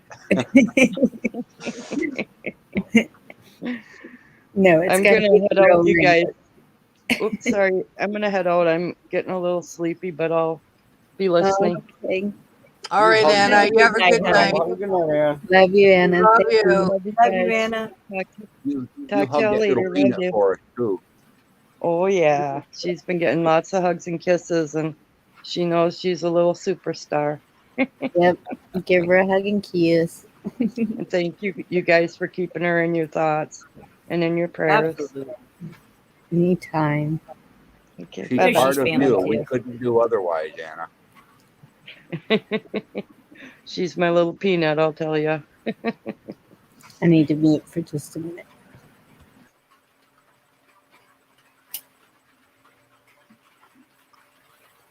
Hey, Victor, we got room for you. Come up. Hey, yeah, there you go. Come on, Vic. What are you doing, Robert? His mind's working.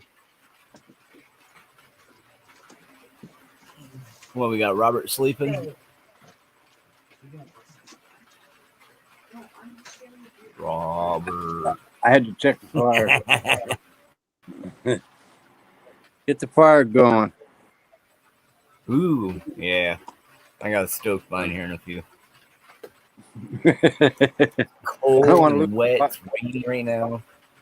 I don't want to lose. Everybody blow on Robert's fire. No, I don't want to. The woman always complains, and so I let it go out. And I got to start it every day. Now it's a little colder. So Buy let's yourself keep one it. of them handheld torches. Yeah, I know. That's what I need. Robert, you speak.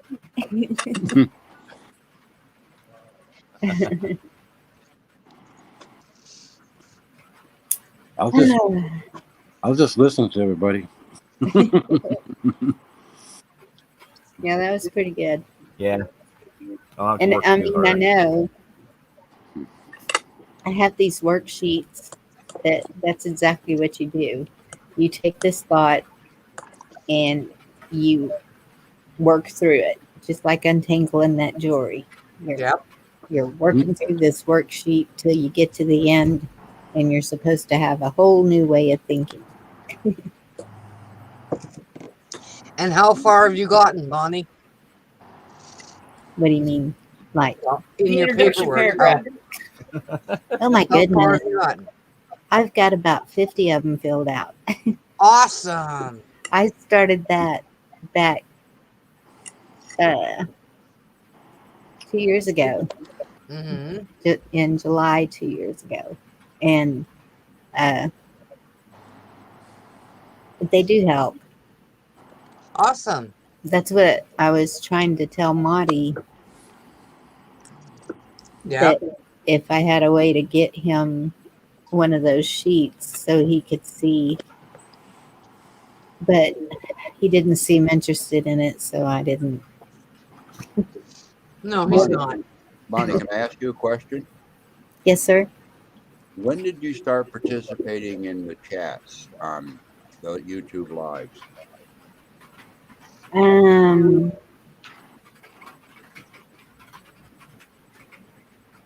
Good question. I think Heather was first. I know we're the first ones you came up on panel with. Yep.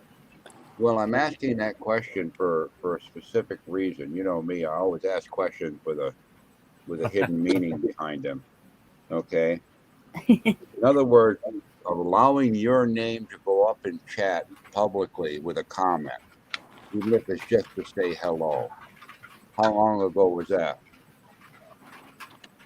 Yeah. I know when. Prepping 101. When was it? I thought it was Jeff and Heather's when they first started. I think in chat it was Prepping 101, but not often because nobody ever saw it. And then How was I able to talk to you about bow hunting? Remember? That was a while back. That was when Jeff and Heather first started. yeah, Wow. Okay, so you've got pretty much a timeline in your mind right now of when you made your first comment. so who would have thought I'd have a channel? Okay, now let me ask you the second part of the question. Thinking about when you put your first comment in there, in other words, stuck your toe outside the door and put your footprint someplace. How long had you been watching from the window before you decided to do that? Without making comments. It's kind of hard for me not to comment. I talk a lot.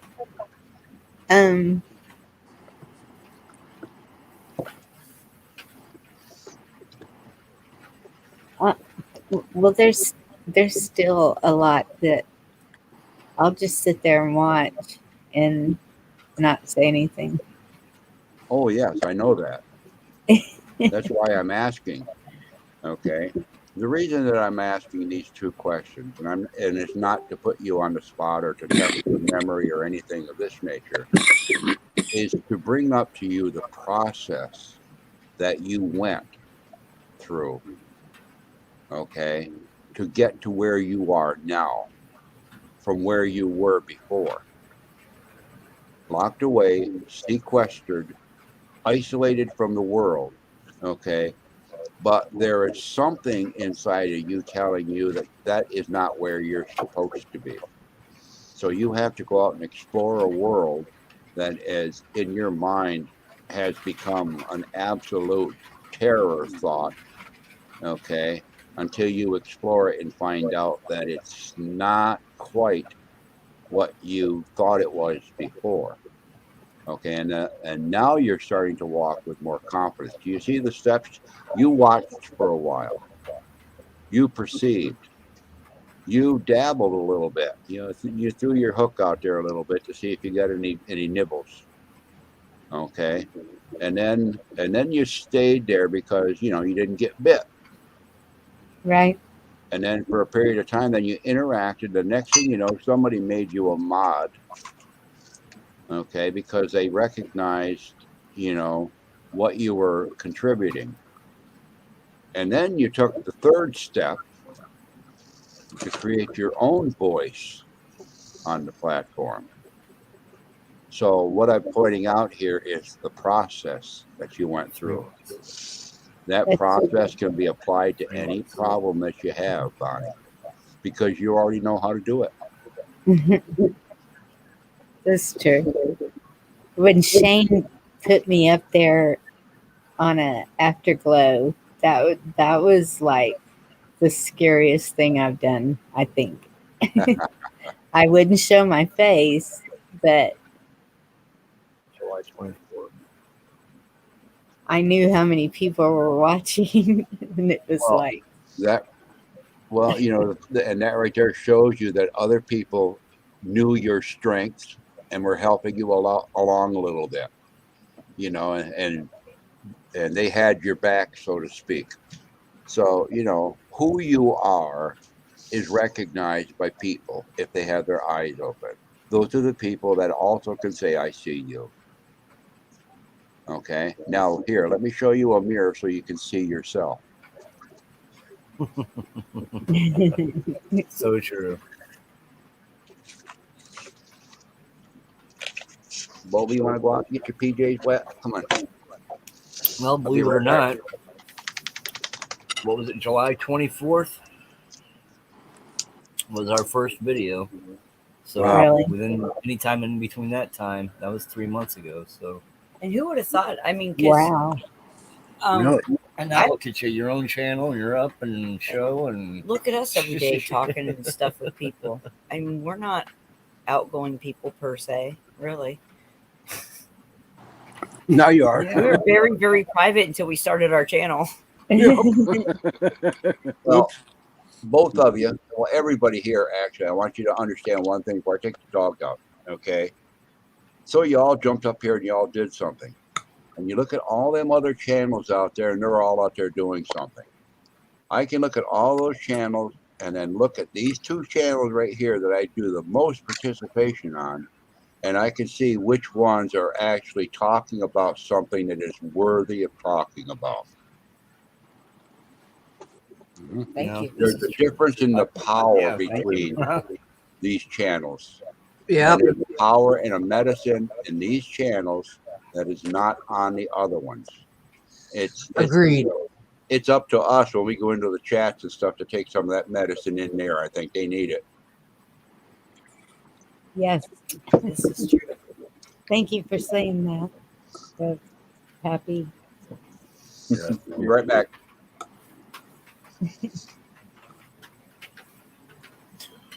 Real Wisdom. coffee, real people, real Yep. conversation. That is true. Real feel. Yeah. The names have been changed to protect the Protect the innocent. I love you, big brother. And we're all using our original names. Oh, Yeah, no. Not Pappy. No, this is no. You my know name's what, not though? Jeff. But it's It's Hef. that is quite literally being able to use your name in the settings that we're, how we are.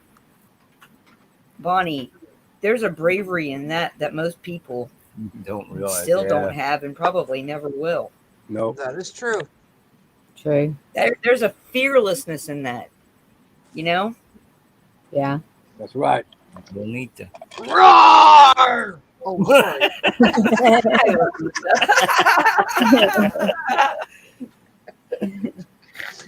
Sorry. That was great. You reminded me of those Saturday morning cartoons. Yep. Thank you, Victor. And I'm glad you come every night. We enjoy having you. Even if you don't come up on panel, you're talking to us. You're totally Yeah. part of the family. It's, And real quick plug, in the afternoon at 2:00 in the afternoon Eastern time, we go I'm live sorry you're not No. on our doing panel. We're all waiting. Because we are family. So for 4 hours a day, you can get your fill. I got brothers and sisters with me. Oh, sorry. I'm just being a sticker. Lisa's not feeling good. Put some energy. Oh. in her. Oh, We will send sending you some vibes love to and you, Lisa. energy Sending for me. vibes. Oh, see, Good. I thought Victor said that. Good vibration. Good God. vibration. No, I'm singing, and I don't have a voice. Everybody's got a voice. Just may not be trained. That's all. Mine is not. The only time they would let me sing in the choir at church was when I had a cold, because my voice would come out beautifully when I had a cold. Can I just say something? Was this when you were Sure. a child or as an adult? A child. Okay. The one thing that I have found to be true is that the more you sing with joy, the more beautifully you sing. That is correct. That's what I hear, but every time I do, the glass breaks. Oh, we love you too. I Vic. know. I croak We had every that. time. It don't matter. In high school, the song "Man Eater" came out. Oh, Okay. yeah. Man eater. Yeah. Oh, here Except she when it came comes. to me. Watch out, boy. She'll chew you up. They they called it the man beater song. Whenever I was around, my it was goodness. always man beater. Oh God. You know what this group reminds me of is like, Same. I'm gonna live forever. She answered for us. Yes, I love it. Sorry. Go ahead, I was- Bonnie. I'm I'm gonna sorry. We say love you. this before Heather gets in her singing fit. Love you, Victor. Cut me a break. It's Love been a you. long day. Love you, Victor. You know, like the oh, what's one of them? I don't know why Power Rangers keeps coming to mind, or Voltron. Voltron was really awesome. any of those that it takes all of their powers to make one. Yeah, Yeah. Voltron. Totally Voltron. I don't remember Voltron, but I I'll have to never check heard it That's the of out. only one I know. Voltron. To be honest, that was the first Transformers. Okay. Every person has a different lion, which Yep. represents a different Different. element, and they Oh, all come man. together to make one big fighting robot. And there's a person in wow. the chest, a person But- in the head, person in each of the arms, and a person in the legs. Yeah, and that's it. And so Cool. we're like this. And I've always wanted to be Voltron. but look what it Wanna took be to the black get us lion. together. Or the green one. I don't know. The little We're missing always link better here. together. I'm gonna mention her name, Gigi. Yep. And boom, she's gonna show up. No, she didn't, but Well, whatever. Thinking about her. That's the thing. We got to keep thinking about her, and we got to get that energy to her. I'll message her. Or that. I mean, I guess that works too. Power of messaging. You're right, Bonnie. It does. It's all of us that is a whole together, right? I mean, Yeah. And it's almost kind of like the Ninja Turtles too, with Pappy being the sensei. He's the sensei. He's master. What was his Sensei. name? Yeah. Yep. Master Splinter, right? Master Splinter. Oh yeah, Master Splinter, Splinter. that's it. I bought enough of them for the boys. I know. Who was Grasshopper's sensei?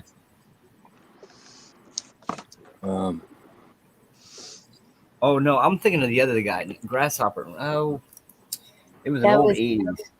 That was a Karate Kid. Karate Kid or something. No, even earlier than that. Oh, I know what you're oh. talking about. What was his name? David something? David Played Carradine. that role? Carradine. Yeah. Kane. Yeah, Joe Carey. Why Can't Kane? remember. Oh, Kane? he was so tough. What? What do you call it? Kwai Chang Kane? Something like It's that. something weird. Yeah. Well, it's funny that you're talking about the Transformers and all of them coming together and making a great big one and everything like that. Did Oopsie anyone hurts. happen to catch Lisa's comment in her chat tonight? Because she joined us when she said hello to us all. Who was Yes. this? That she wasn't feeling well. Uh-huh. Yeah. Well, let's talk about parts. Okay. And having my avatar up that I have right now kind of jogged the old memory and saying, well, you know what? Let's bring parts together for a common thing. Now we did it for Victor one night and that sort of stuff. Let's do that for Lisa. You see the pot standing right there in the middle of our circle on my avatar? Yes. Yes. Lisa, is it okay if we put you there? I'm going to wait for you to answer in chat. We always ask permission because a great part of the healing energy flow can be blocked off without permission. Mhm. I wouldn't want to force feed that a bitter medicine to anyone. I would rather have it sweet when it comes to them. Yep. I promise we're not chasing you around with the Jabberjew. He said yes, thank you. Okay, I see a yes. All right, Yep. so I'm going to turn my camera on a minute so I can show you which drum I'm using, okay? Because you know that I have different drums. Yep. You see which one I'm using? Yep. Oh, wow. This is the healing drum. That's beautiful. Okay, so this song that I'm going to sing is a calling in of the spirit song. Okay, calling in the spirit helpers and calling in the spirit. So I'd like to have each of you think about concentrating the type of spirit that you want to call in. Your spirit helpers, your healers, your ascended masters, your angels, whatever you want to call them, with the intent of giving to Lisa what it is that she needs for her highest good, whatever that is. Okay. And you'll notice that there's going to be two parts to this song. Okay. The first part is the calling in of the spirits. The second part is the spirits come in and they join hands with us in this circle around Lisa. Okay. And then we're all going to dance that power around that circle. So if you look at my avatar, just see yourself going in that circle. And what happens is that is generating spiritual energy. Okay. And pulling it in through the vortex, if you will. Remember the whirling rainbow? Okay. That whirlwind, sucking that energy in. All right. Okay.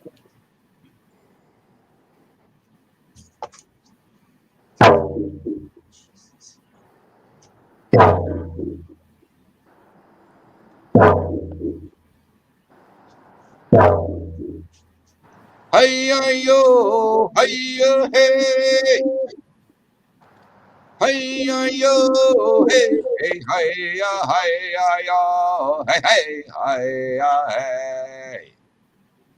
Ya, hi-ya, hey, hey, hi-ya, hi-ya, hey, hey, hi-ya, hey, ya-ho.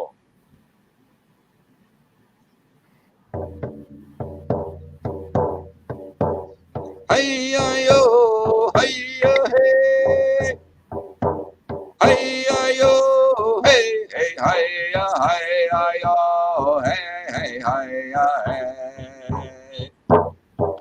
Ya, hi-ya, hey, hey, hi-ya, hi-ya, hey, hey, hi-ya, hey, ya-ho. Ya, hi-ya, hi-ya, hey. Ya, hi-ya, hey, hey, hi-ya, hey.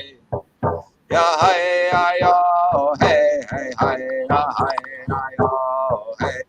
Hi-ya, hey, ya-ho. Hi-ya-yo, hi-ya, hey. Hi-ya-yo, hey, hey, hi-ya, hi-ya-yo, hey, hey, hi-ya, hey. Ya, hi-ya-yo, hey, hey, hi-ya, hi-ya-yo, hey, hey, hi-ya, hey. Ya-ho. Ya, hi-ya-yo, hi-ya, hey. Ya, hi-ya-yo, hey, hi-ya, hey. Ya, hi-ya-yo, hey, hey, hi-ya, hi-ya-yo, hey, hey, hi-ya, hey.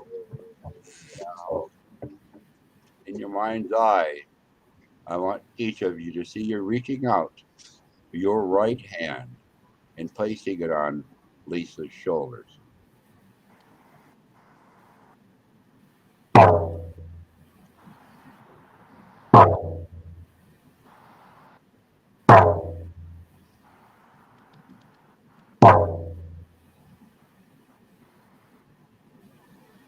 Remove your hands.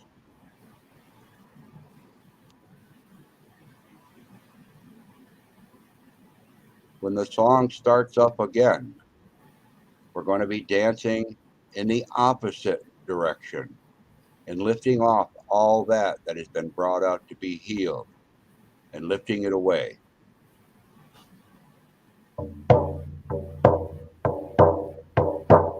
Hi-ya-yo, hi-ya-hey. Hi-ya-yo, hey, hey, hi-ya, hi-ya-yo, hey, hey, hi-ya, hey. Yeah, hi-ya-yo, hey, hey, hi-ya, hi-ya-yo, hey, hey, hi-ya, hey-ya-ho. Yeah, hi-ya-yo, hi-ya, hey. Yeah, hi-ya-yo, hey, hey, hi-ya, hey. Yeah, hi-ya-yo, hey, hey, hi-ya, hi-ya-yo, hey, hey, hi-ya, hey-ya-ho. Hi-ya-yo, hi-ya-hey. Hi-ya-yo, hey, hey, hi-ya, hi-ya-yo, hey, hey, hi-ya, hey. Yeah, hi-ya-yo, hey, hey, hi-ya, hi-ya-yo, hey, hey, hi-ya, hey-ya-ho. I want each of you to turn and thank your spirit helpers that have come in to help you and let them know that they are free to go now or free to stay as they wish.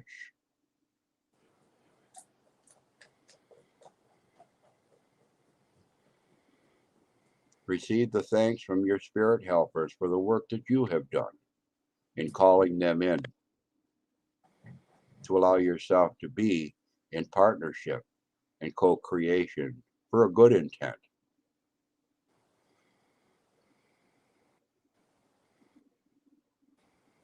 Now we're going to sing a victory song because Hecha Tualo, may it be, as we have said.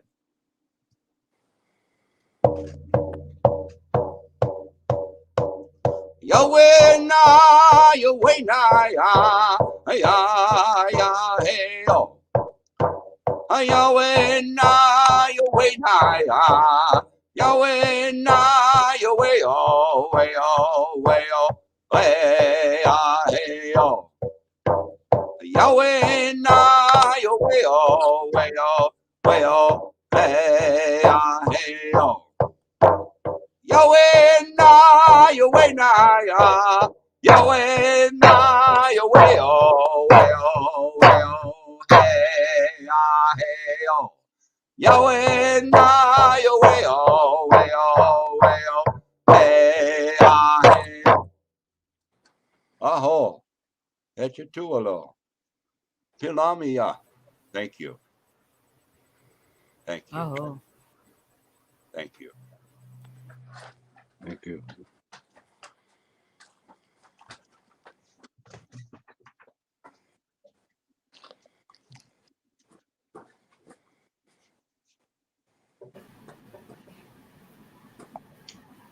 Thank you. God bless you, Lisa.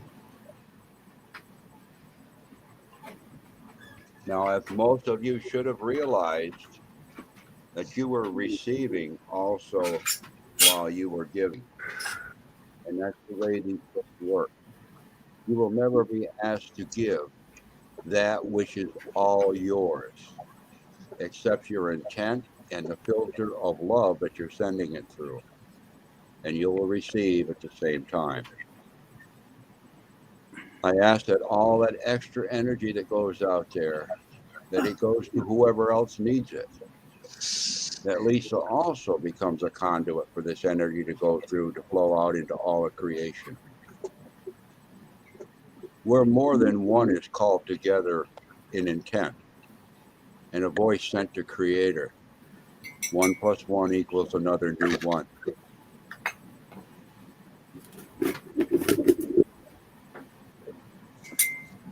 Love you, Lisa. That felt awesome. Mm-hmm. I had a feeling like a glow. Did anybody else have that? Oh yeah. Oh yeah. Wow. You kidding me? I was arm in arm with all of you. And you can Did feel, did you see the ones dancing behind you yes. in the circle behind you? There was an unbroken circle around the circle. Okay, and Lisa was in the center. You and the spirit helpers were there, and the spirit guardians were in the outer. That is sacred space within sacred space within sacred space. That That's where was miracles awesome. That take felt place. wonderful. No, don't say wonderful. Say familiar. Familiar.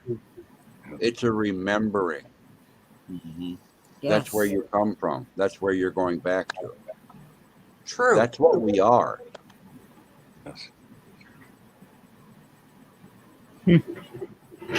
Wow. Yep. You need to remember. Do you remember?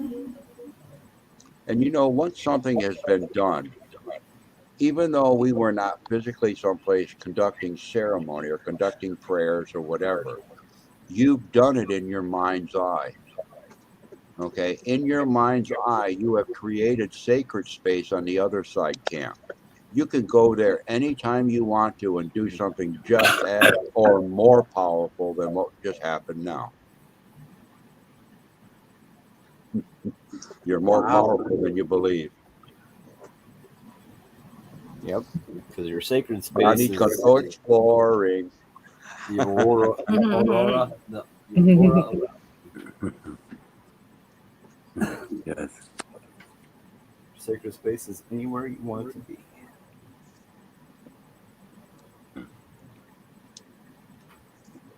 What did you say, Jeff? Your sacred space. I was told by I don't know what tribe he used to go to, but he was my house parent when I was in a private school for boys, and he had told me, little things, listen to the trees, listen to the birds, feel, just feel the earth around you, and not like the dirt, but what he was talking about was the vibrations, the frequencies, watching the air, the changes of life, and how he described your sacred space is being basically your aura around you. It's it's kind of like how he said, kind of like a bubble that I surrounds call you. it It's the your sacred egg. Yep. yeah, I call it the and sacred egg. it doesn't matter where you are. Like there was another gentleman that we listened to, Praveen Mohan, and he went to a temple, and he even stated that the temple that he went to was not a sacred temple. It's what they did there that was sacred. Mm-hmm. Because they found out Absolutely. later on that the temple wasn't a true temple, but the people itself held it to be special, and they would do their rituals there. So it's in learning that it's it's all around the world. It's and just proved to me what Pappy says, what my friend Gary, my house parent, his name is Gary Martishnik, what he had said, and listening to other like the Navajo and other ones that I don't remember right offhand, but just listening over the years, how in tune and together around the world in every tribe that it is.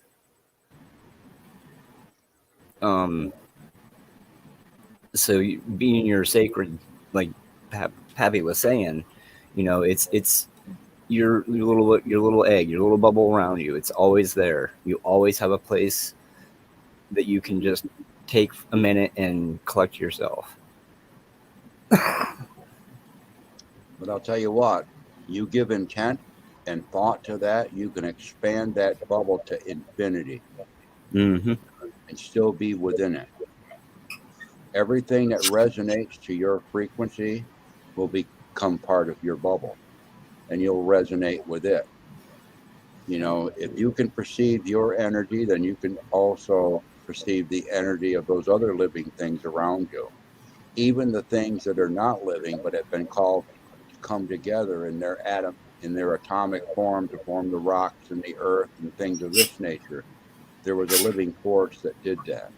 There's a living force that holds them together for a purpose and an intent. So when you become perceptive to the energy, then everything takes on a whole new meaning and a whole new wonder. It's like looking at what they call the Kirlian photographs, where they take the pictures and it shows the energy patterns around the leaf or a blade of grass or whatever. Mhm. It's there. It's real. Yeah.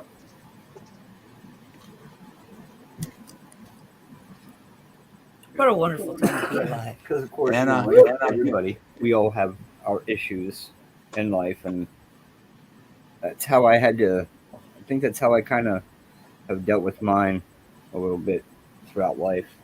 There's a lot of the just native sayings, and I keep repeating them to myself on just different things, and it helps. It really does. well, if a teacher is needed, a teacher comes along. If a healer is needed, a healer will come along. If a situation is needed to change, the change will come along. Okay. If the call has been put out and your receptivity is open, There we there's go. no There's the doubt in my key. mind that's how you and Heather came together. Okay. There's no doubt in my mind that's how the five of us currently up on panel right now came together, along with the people that are in our chats and the ones that Exactly. pop in and out of our chats. Okay. I mean, that connection is out there, even though we might not see it. There's still people yet that are coming in. They're following their tethers. They're following their tethers here. Absolutely. They're going to join us on the web at some point. And I want to make a comment to Anna because she commented in the comments. Anna, she said if she lived right next door, I'd have to send her home. I got a big enough house here. I could probably put all of you upstairs. I'll take the tent or the teepee. There you go. I'll take the tent. That's your teepee. Well, the bodies might be crowded, but I found out there's a heck of a lot more room in the same space for spirit. Oh yeah. If you throw all the baggage out and all the bodies and all that sort of stuff out, you got infinite room for spirit to join you. Yep. Good thought. Besides that, Anna would probably make pretty good fry bread. Yeah, Or my wife would be in the kitchen around and make that gold Navajo bread. Yeah, nobody would go hungry with all of us there. We'd say, look, Hummingbird, you don't got to cook tonight. We'll fatten up Bonnie. Come on, Bonnie. Yeah. Try it. You'll like it. See, Mikey liked it. Yeah. Give it to Mikey. He eats everything. If it comes to fry bread, I'm game for being the guinea pig. Even when my brother makes bad bread, we still eat it. I love homemade bread. Love it, love Even it, if love it's it. dense and heavy. I don't care if you made it in a skillet or some tinfoil on the fire or on some rocks or in a frying. I don't care how you made that bread. If it's fresh made, it's like manna for me. I love it. It's like the best stuff on earth. There's so much comfort for me in a warm loaf of bread. Oh, yeah. When my kids were growing up, I only made homemade bread. I never bought bread. You should get back to baking later. I imagine you have some amazing skills. Yeah. You You don't want to give little bit the taste of joy by making her some homemade bread? You kidding me, lady? Kids are the best too. Raina loves homemade bread. She doesn't. Yeah. If she has a choice I don't care if it's for a sandwich or for food or She knows there's or homemade. if she knows there's something homemade, she Go wants on. that. That's what she wants. And she doesn't care if there's anything on it. She doesn't need honey or jam or butter or anything. Can I have another piece? Wow. There's a difference in energy between homemade and mass produced. Yes. That's right. A secret ingredient called love. All you need is love, love. Love is all you need. I need to do that now before my hands get so bad I can't. I should do that. Well, you can do a nice skillet bread that's a no knead. There's all kinds of no knead breads too, So you don't got to beat up the bread. Make good bread without it. That's what you had them girls for. Ooh, hey Pappy, can I ask you something food related? Well, because I'm very curious about this.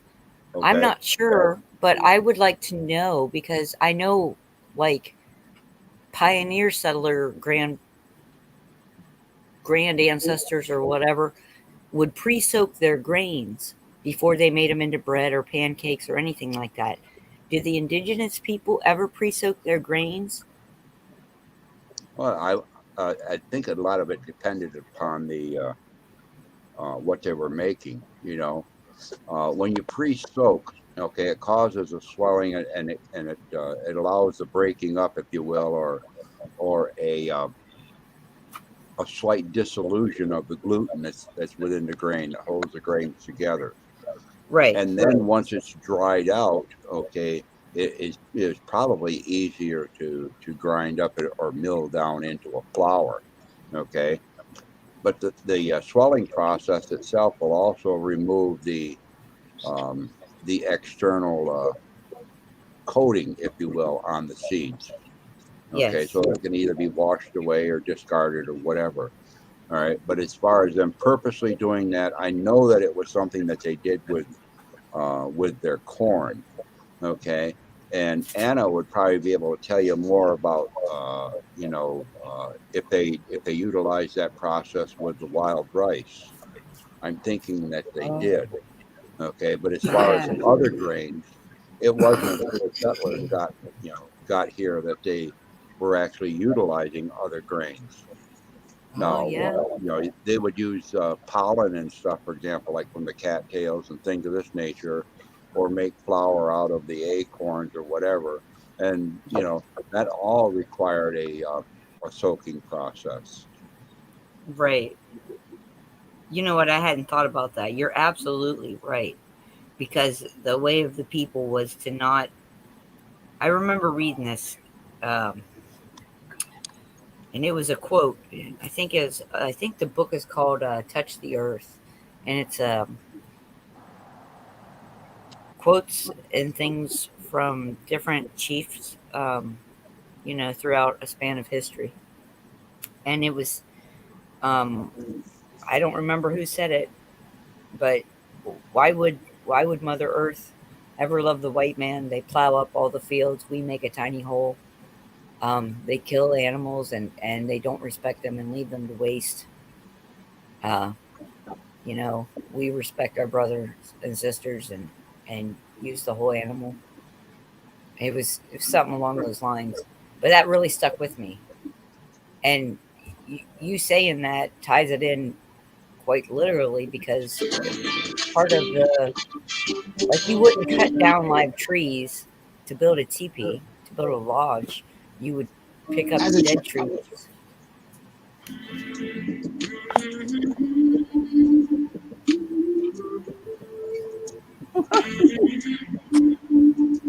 Okay. Who is that? I'll be quiet now. It's okay. You could just ask. I don't know. Who was playing the music? I was looking at the balls to see which one was vibrating. None of them were. Sorry, that was me. Oh, was it? Yeah.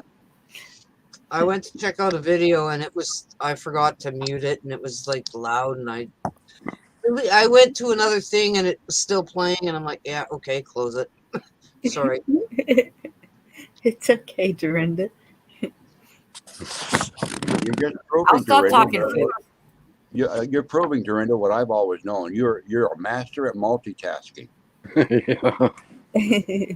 Yeah, I am. I'm always doing more than one thing at once.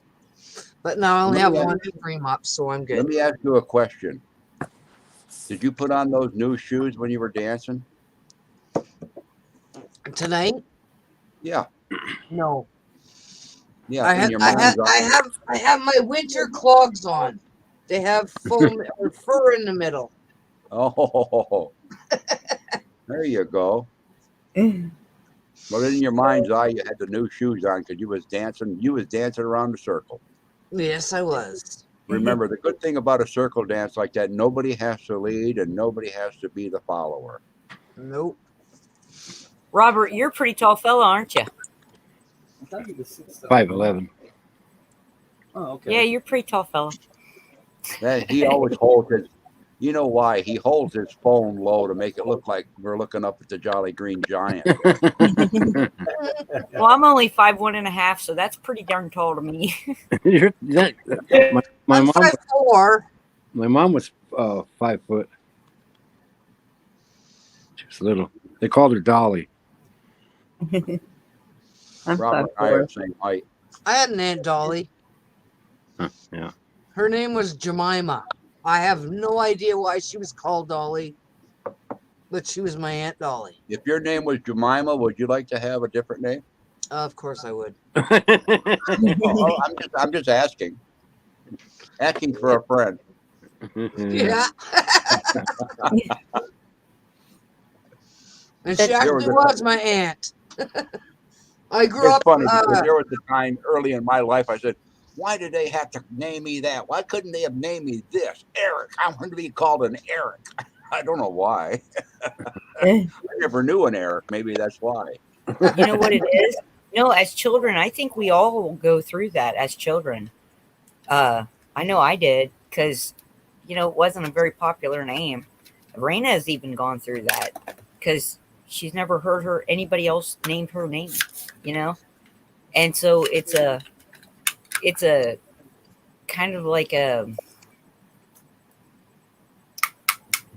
name says something about you, right?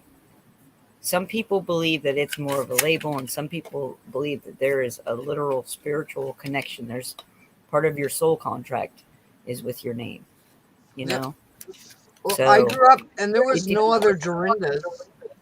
Right. I grew up in a time where Heather was not a well-known or popular name. I knew a few Heathers growing up, so that was a common name where I was from. But Dorinda was not. And I had a nickname of Dindy, so that was even more rare. Yeah. I got myself giggling over here because I just had a thought come across my mind. Okay, I think you've all come along on a walk with me far enough to know that I'm probably going to lead you on a path you hadn't considered. Hey, as long as there's no poison ivy and we're not sitting in it, I'm We're all just right. happy we tickle the bear instead of poking it. Yeah. Well, you know how I always say one of the things is I see you. Okay. Yeah. And some of you have started to understand what I say when I see you. So now I'm going to very cautiously insert an earworm. You know what an earworm is, right? Yes. Oh, yes. A little tune that goes in through your ear. It gets circulating around your head. So that each time that you meet somebody new, okay, knowing that we're trying to see through the eyes of I see you, okay, I want you to sing this little song in your mind. What's your name?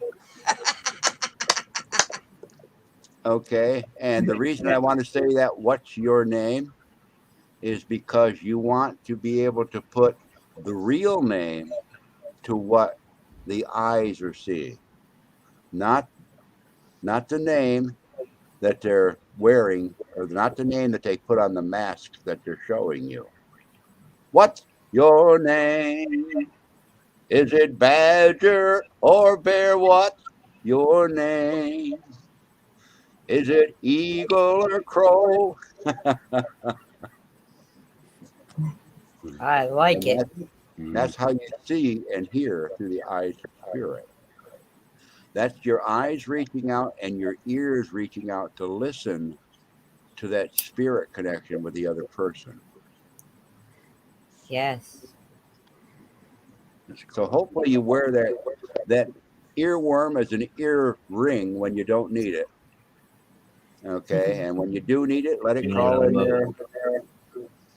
Let it crawl in there and go to work. That's cool. I'm stepping down. You guys have a great night. I love you all. Love you All too. right. Good night. Have a Love great you. night. Good to see you. Good night. Good We seeing you. enjoy your time with us, Dorinda. That's for sure. Absolutely. Yep. Well, it is already that time. 12:41 already here. Wow. Wow. Time just flies when you're with family. Yes. Well, Well, and I started There is late. no time in spirit world, is there? Yeah, No. that's right. That'd be all right. Interesting. That's funny. My great grandmother was named Bonella Louisa, and she hated that name. She was Scottish, so I don't know why that was her name. But Louisa was Scottish. There was a lot of Louises in Scotland. and Bonella, Vanilla. You know Bonnie is beautiful in Scottish, right? Bonnie? yes. Bonella? And that's, she hated her name so much she changed her name to Bonnie Louise. And when my mother was a little girl, she said, I'm going to have a daughter and her name is going to be Bonnie. And here I am. Bonnie. I'm laughing at Anna again. What's Anna doing now? Well, she was Let the saying dogs she bark. felt all warm and fuzzy during ceremony, but then she comes in and says the warmth she felt could have been a dog bark because she has 3 of them around her.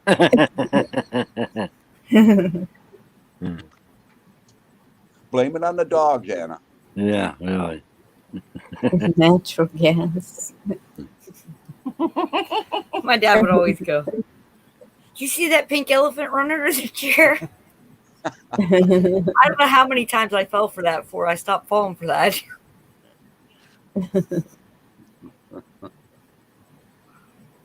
Mm. Oh, we used to get the people fall for the trick when I used to live on the farm. They'd come down to pick up the milk and stuff. There'd be some, kids would come along with somebody that was down there buying, their cans of milk or whatever, And I would tell them, I says, do you know that a cow, every one of a cow's udders has a star right on the end of it? And they would lean down and look, and I go, and I'd give them a squirt.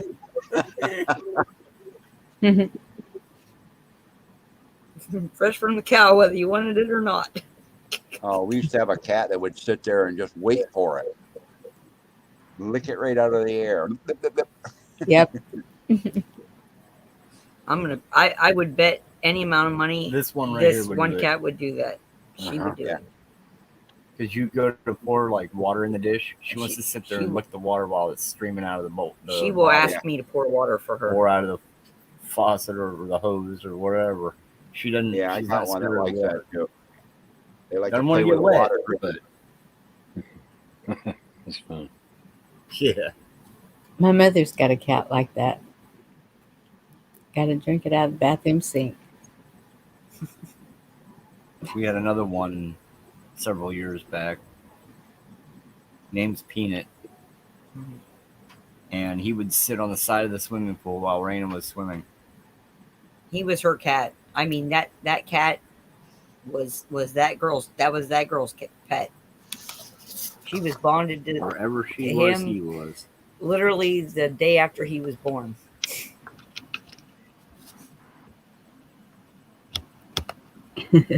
Pappy, I was studying about the medicine wheel well, it's like at least 2 hours today. Y'all excuse me just a minute. Yeah, there's Yes, slight ma'am. differences and variations between different tribes that use them. Yeah. But once again, that goes right back to, why is a medicine wheel in a certain place and then considered to be sacred? It's what the intent was when they constructed the medicine wheel and what they did there that made the place sacred. It was the stones that held the sacred energy. That The is so stones in the earth. Yeah, it's cool. I got like a half a page of notes. Oh, there's a lot of information out there on various different types of medicine wheels. I've Yeah. got a wonderful book that's called The Medicine Wheel Garden. It tells you how to set up a garden as a medicine wheel with various different medicine plants and different types of plants that have different types of energies depending upon where they're planted in the circle. Wow. That's something that some young person, hint, might be able to use for a few years. Right now, that book box is too full to send. I'm sorry. I love books. And I what's that word? Hodina Sane, Longhouse. Yeah, that's the Mohawk, the Seneca, the Oneida people. Yep. Like minds and studies and thoughts over many miles.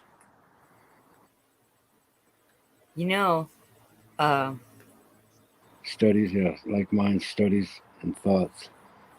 Yeah, I actually started looking into I was trying to get the information for that. I went and got certified in horticulture and everything, trying to find out that information about how to plant a medicinal garden in such a way that it utilized the energies of the earth, with positions and all. I had gone way far off track though. Yeah. Well, there's a lot of adjunct information out there if you look at it and do a little bit of research. If you research into Bach flower essence, and you'll see that certain types of flowers produce a certain type of vibrational energy. Well, that's a key right there that tells me that those plants would probably do pretty good planting all of those types of energies, with each other. They're probably synchronistic, But when I was learning it, I didn't have anybody to help guide my steps to teach me which way to go. Yeah. So that's it got put on a back burner like a lot of things in my life. Well, it's still in the gathering basket. You pull it out when you're ready. Yep.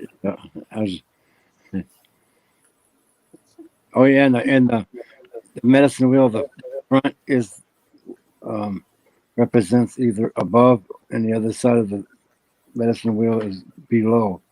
Like you were saying, the six positions, you are where you're supposed to be. Yep.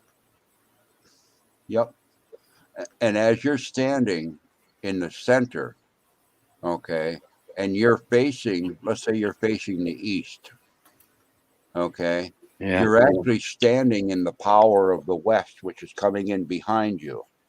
Okay. You're going from the looks within place, okay, looking towards the place of the new beginnings.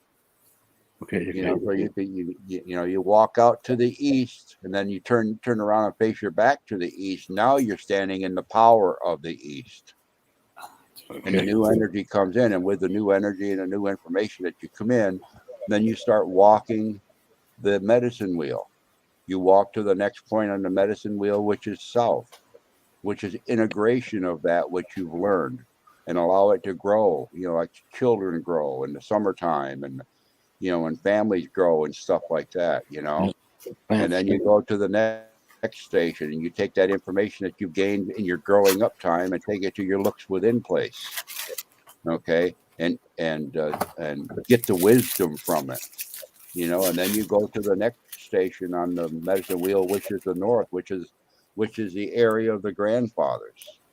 Okay, and then from the north, that means that you've gotten to that point now where you've traveled the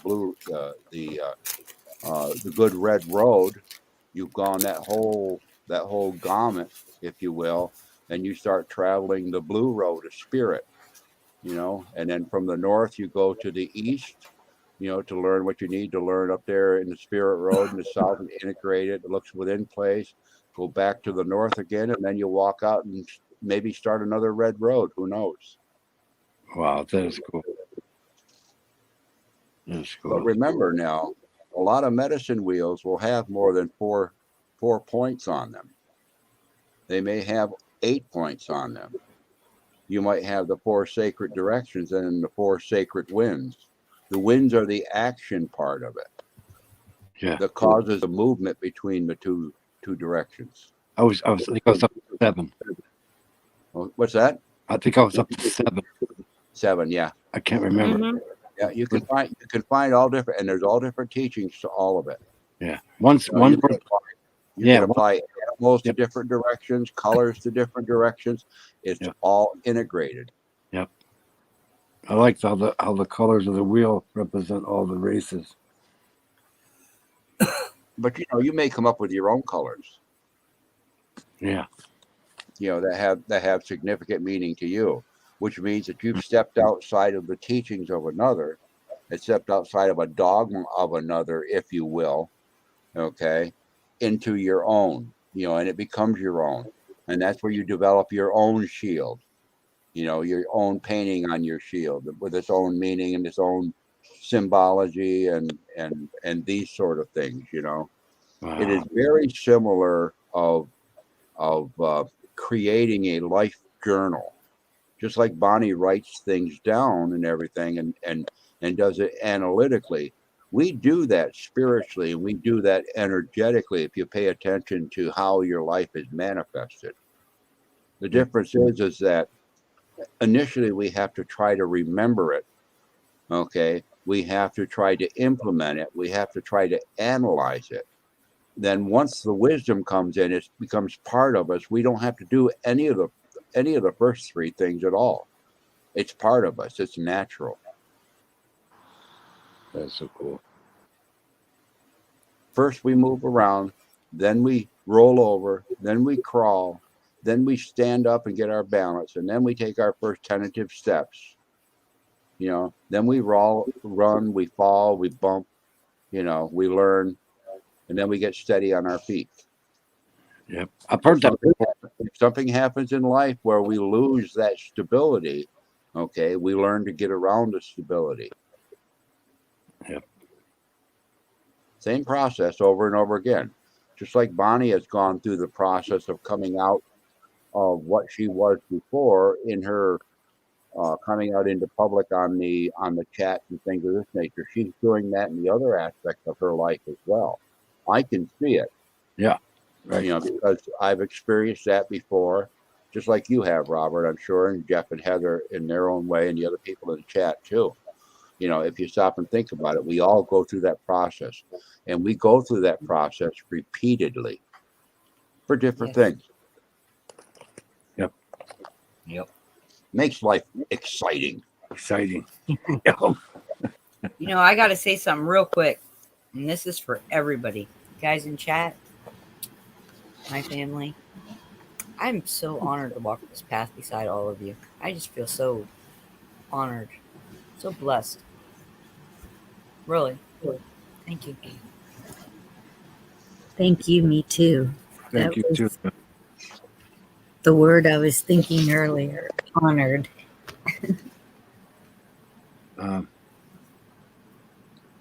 Corvin's really happy too. We love Corlin too. She was. We hear her in the background every once in a while. Yeah, she forgets. I'll say. Usually, before she says something, she'll say, "Are you muted?" She's been out of the system for a minute. She forgot. Starts adding to the conversation. Didn't you hear me? I said we can do the Jeff and Heather thing if you want. And she's like, no. In her own time. Right. Yep. In her own time. She's This type of energy that we have has a tendency to be contagious. yeah, Some people hang back and say, I don't know if I want to be that crazy yet. I know she's coming around. Crazy. She loves That Dorinda. Carolina girl. As soon as Dorinda, my wife spent 32 years with special needs kids, Pappy. And so when she heard Dorinda say she was she used to be a cool lunchroom lady, Corlin says, I love her already. She gets along with her lunch. She used to get along with her lunch lady at her high school. Well, we're all facets on the same gemstone. Some are polished more than others, and some are blemish free, and others of us have a few wrinkles and creases in them. You know, but we're still all part of the gemstone. I'm in the raw. Isn't that what they say with Oh, gems? turn your camera on quick. No.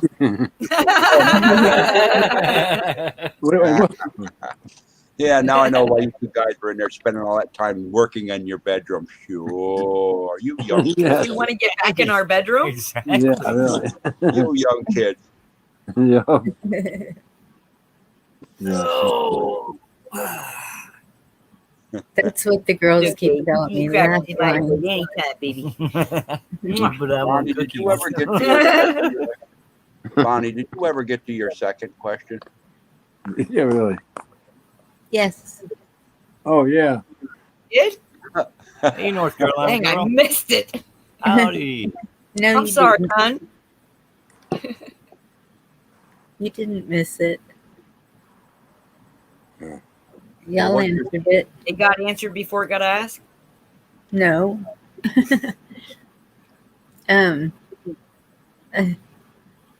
I can't even. We've talked about so much. I'm like, what was the second question? Corlin was chiming in when you were talking about guys looking at girls. Yeah. Yeah, she's like, you're different. I'll just talk shit to anybody, bag lady or whatever, or cashier. It doesn't matter. Well, If you say something, or I have some funny input, I'm gonna say it. I've gotten lots of I used to tell my wife all the time, and I still do. I said, I like being Native American. We go up and we just hug everybody, you know. We just usually open arms with everybody, you know. If we know that we can trust them or whatever, we're not shy at all about sharing spiritual energy, you know. And you know, in some cultures that would be highly frowned upon, you know. What are you doing up there hugging my wife? Yeah.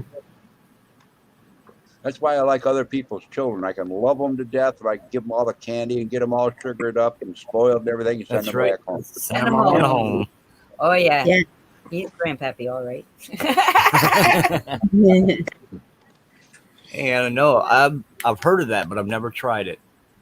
What's that? Popping wild rice. Ooh. Is that like puffed rice?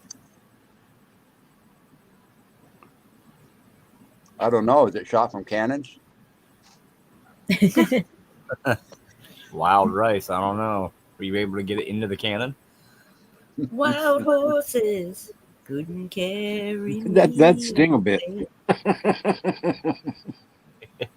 Those things are pointy. I actually like rice a lot better than potatoes, believe it or not. Yeah, I kind of do too. Heather, you have to save that singing for tomorrow night. Certain rice I like to have. I like jasmine rice the best. If anybody's ever had jasmine rice, That's Corlin. That's Corlin's middle name. Middle name. Rice once with we love. Yeah, Once different types of rice finding out that will have different tastes. Yeah. yeah, Fried and- rice. oh man, They have I'll make a good basmati gourmet rice, basmati rice, jasmine rice. You know, the what they The call fragrant rices. pearl rice, brown rice, Yeah.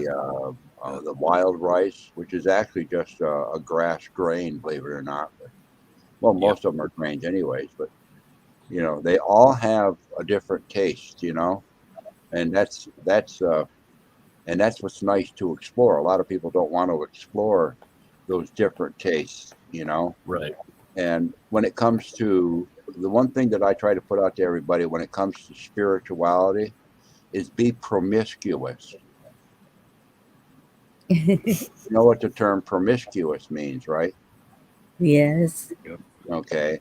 When it comes to spirituality, if you are not promiscuous, you'll miss something that you can integrate into what you are, but you'd never know it unless you explored it.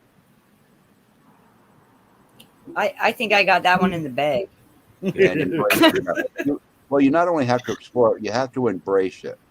Embrace it, Because promiscuous, it kind of leads one into that sort of thinking. So what I'm trying to say is, if it's catching your eye, you're going to look at it. We talked about that earlier. But if it's catching your heart, explore it, embrace it for a while, see if it's integrated into your system. And if it is, then it becomes part of your system. And you can carry that with you to the next point, so that what the end product that you end up with is that dish that's got all the different rices in it. That's yours. It's your recipe. It's your spices. It's your nutrition. You see what I'm talking about? Yes. I love that.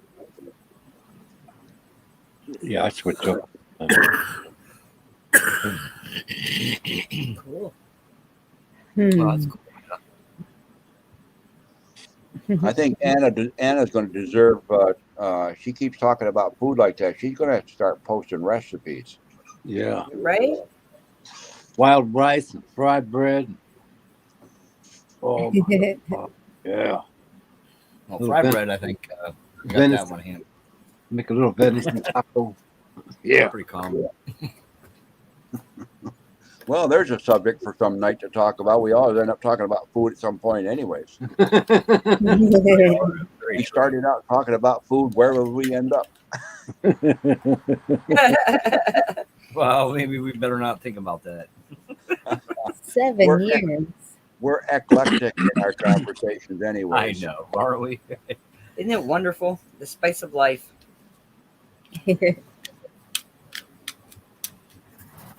Man, we've got a beat over the Asian 5 spice.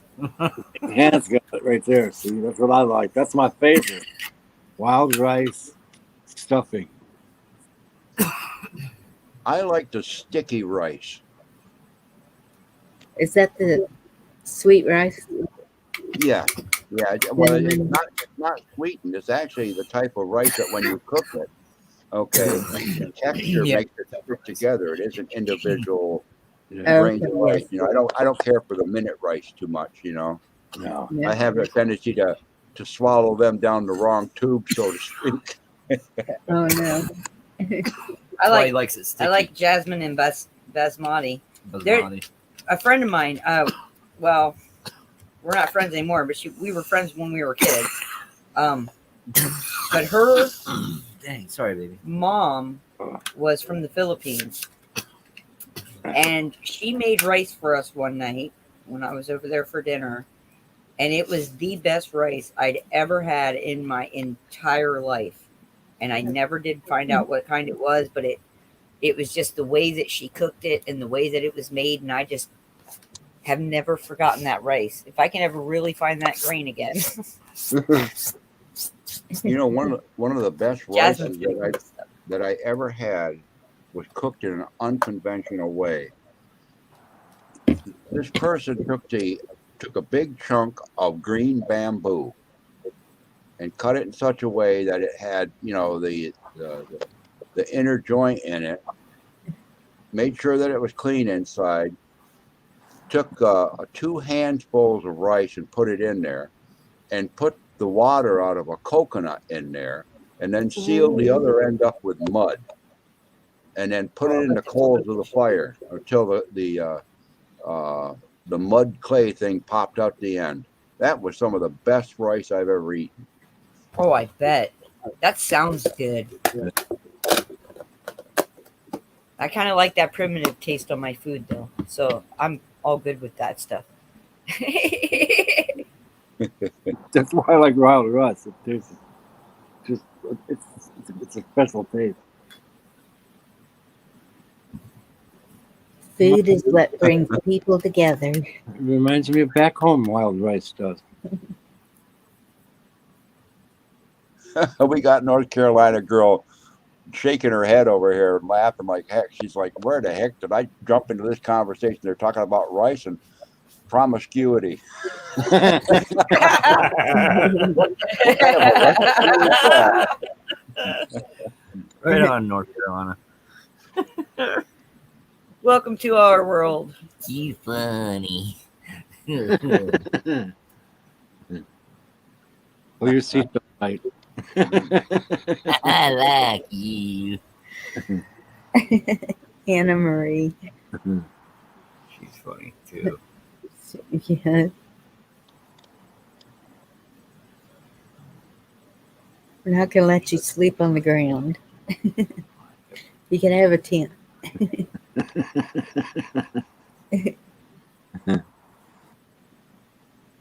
We'll get Badger in there to dig out the divots you need in the ground there for you before he lays the bear roll down, Anna.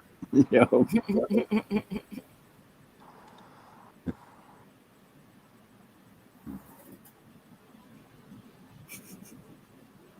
Do you hear that? The crackling of the campfire? Yeah. Sound of silence. I hear a fan going in the background. What did she say? Wait a minute, I'm lost here.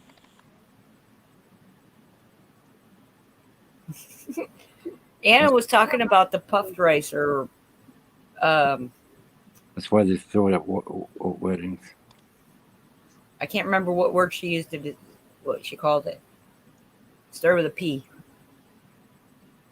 Oh, they're talking about all kinds of ways of cooking it. And Anna was saying if she has to sleep on the ground, she has to have a dip in the ground. Yeah, but Yeah. Well, I'm right with North Carolina girl. If I slept on the ground now, I'd probably have a hard time getting away from Mother Earth's pull in the morning, I'll tell you. Yes. Just blame it on Newton. He came up with gravity, right? What's that? Blame it on Newton. He came up with gravity, right? Yeah. And I can blame it on Rice Krispies. I'll be snap, crackling, and popping when I get up, too. Yep. That's me every day. I better have some handles to get me up. I'm going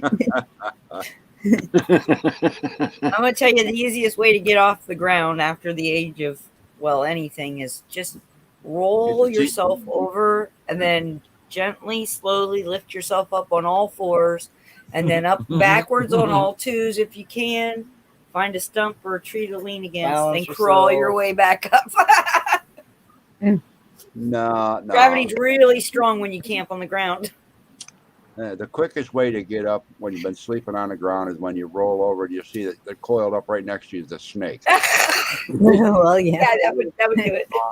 I've actually had that experience. I could Oh, jump thank like you. a rabbit. Yeah, I found out I was a long jumper when I had a coral snake crawling between my ankles. Ooh, he was walking on air. Yep. You like them Chinese kung fu movies, flying through the air.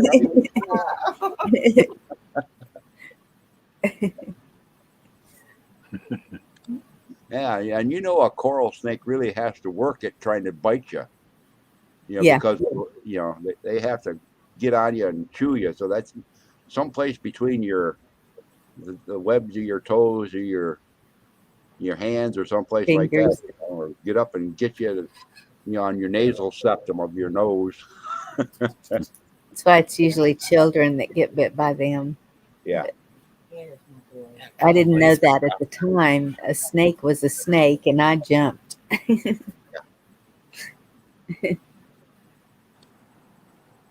My mother brought us up to be deathly afraid of snakes. Oh my goodness, she was, and she's still to this day. She can't, you could not get her to touch a picture of a snake in a book, let alone look at it for any length of time.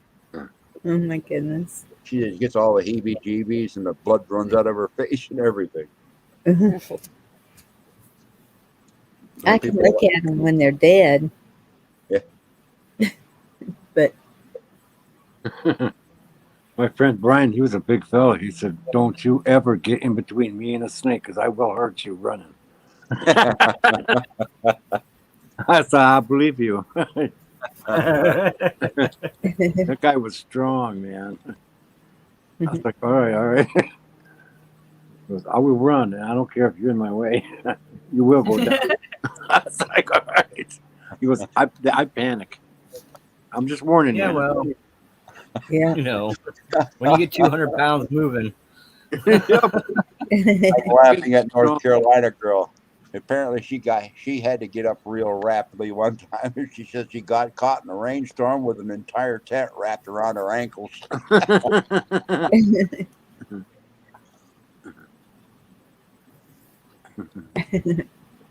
Well, y'all, I'm gonna jump on off here. 10 minutes after 1 in the morning.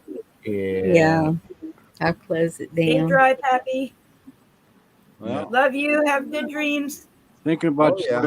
I usually don't remember them, but they're good. They must be good. Because they're not waking me up. Always thinking about you, Pappy. Well, it's the last thing you do before you go to sleep dictates how sound and safe you'll sleep. Yep. So if you're starting your day off with prayer and you're ending your day off with prayer, and you start your day off with a prayer of thanksgiving and you end it with a prayer of thanksgiving, you're probably pretty well rest assured of a good night's sleep. Yep. Good message. At least it has been for me. Very well put. Yep. Okay, well, I'm going to leave the studio to you young kids. Okay, make sure you turn out the lights and lock the door on your way out. You got it. Love you, sir. Talk to you Take later. care, Pappy. Love you. Thank you. Have a good night.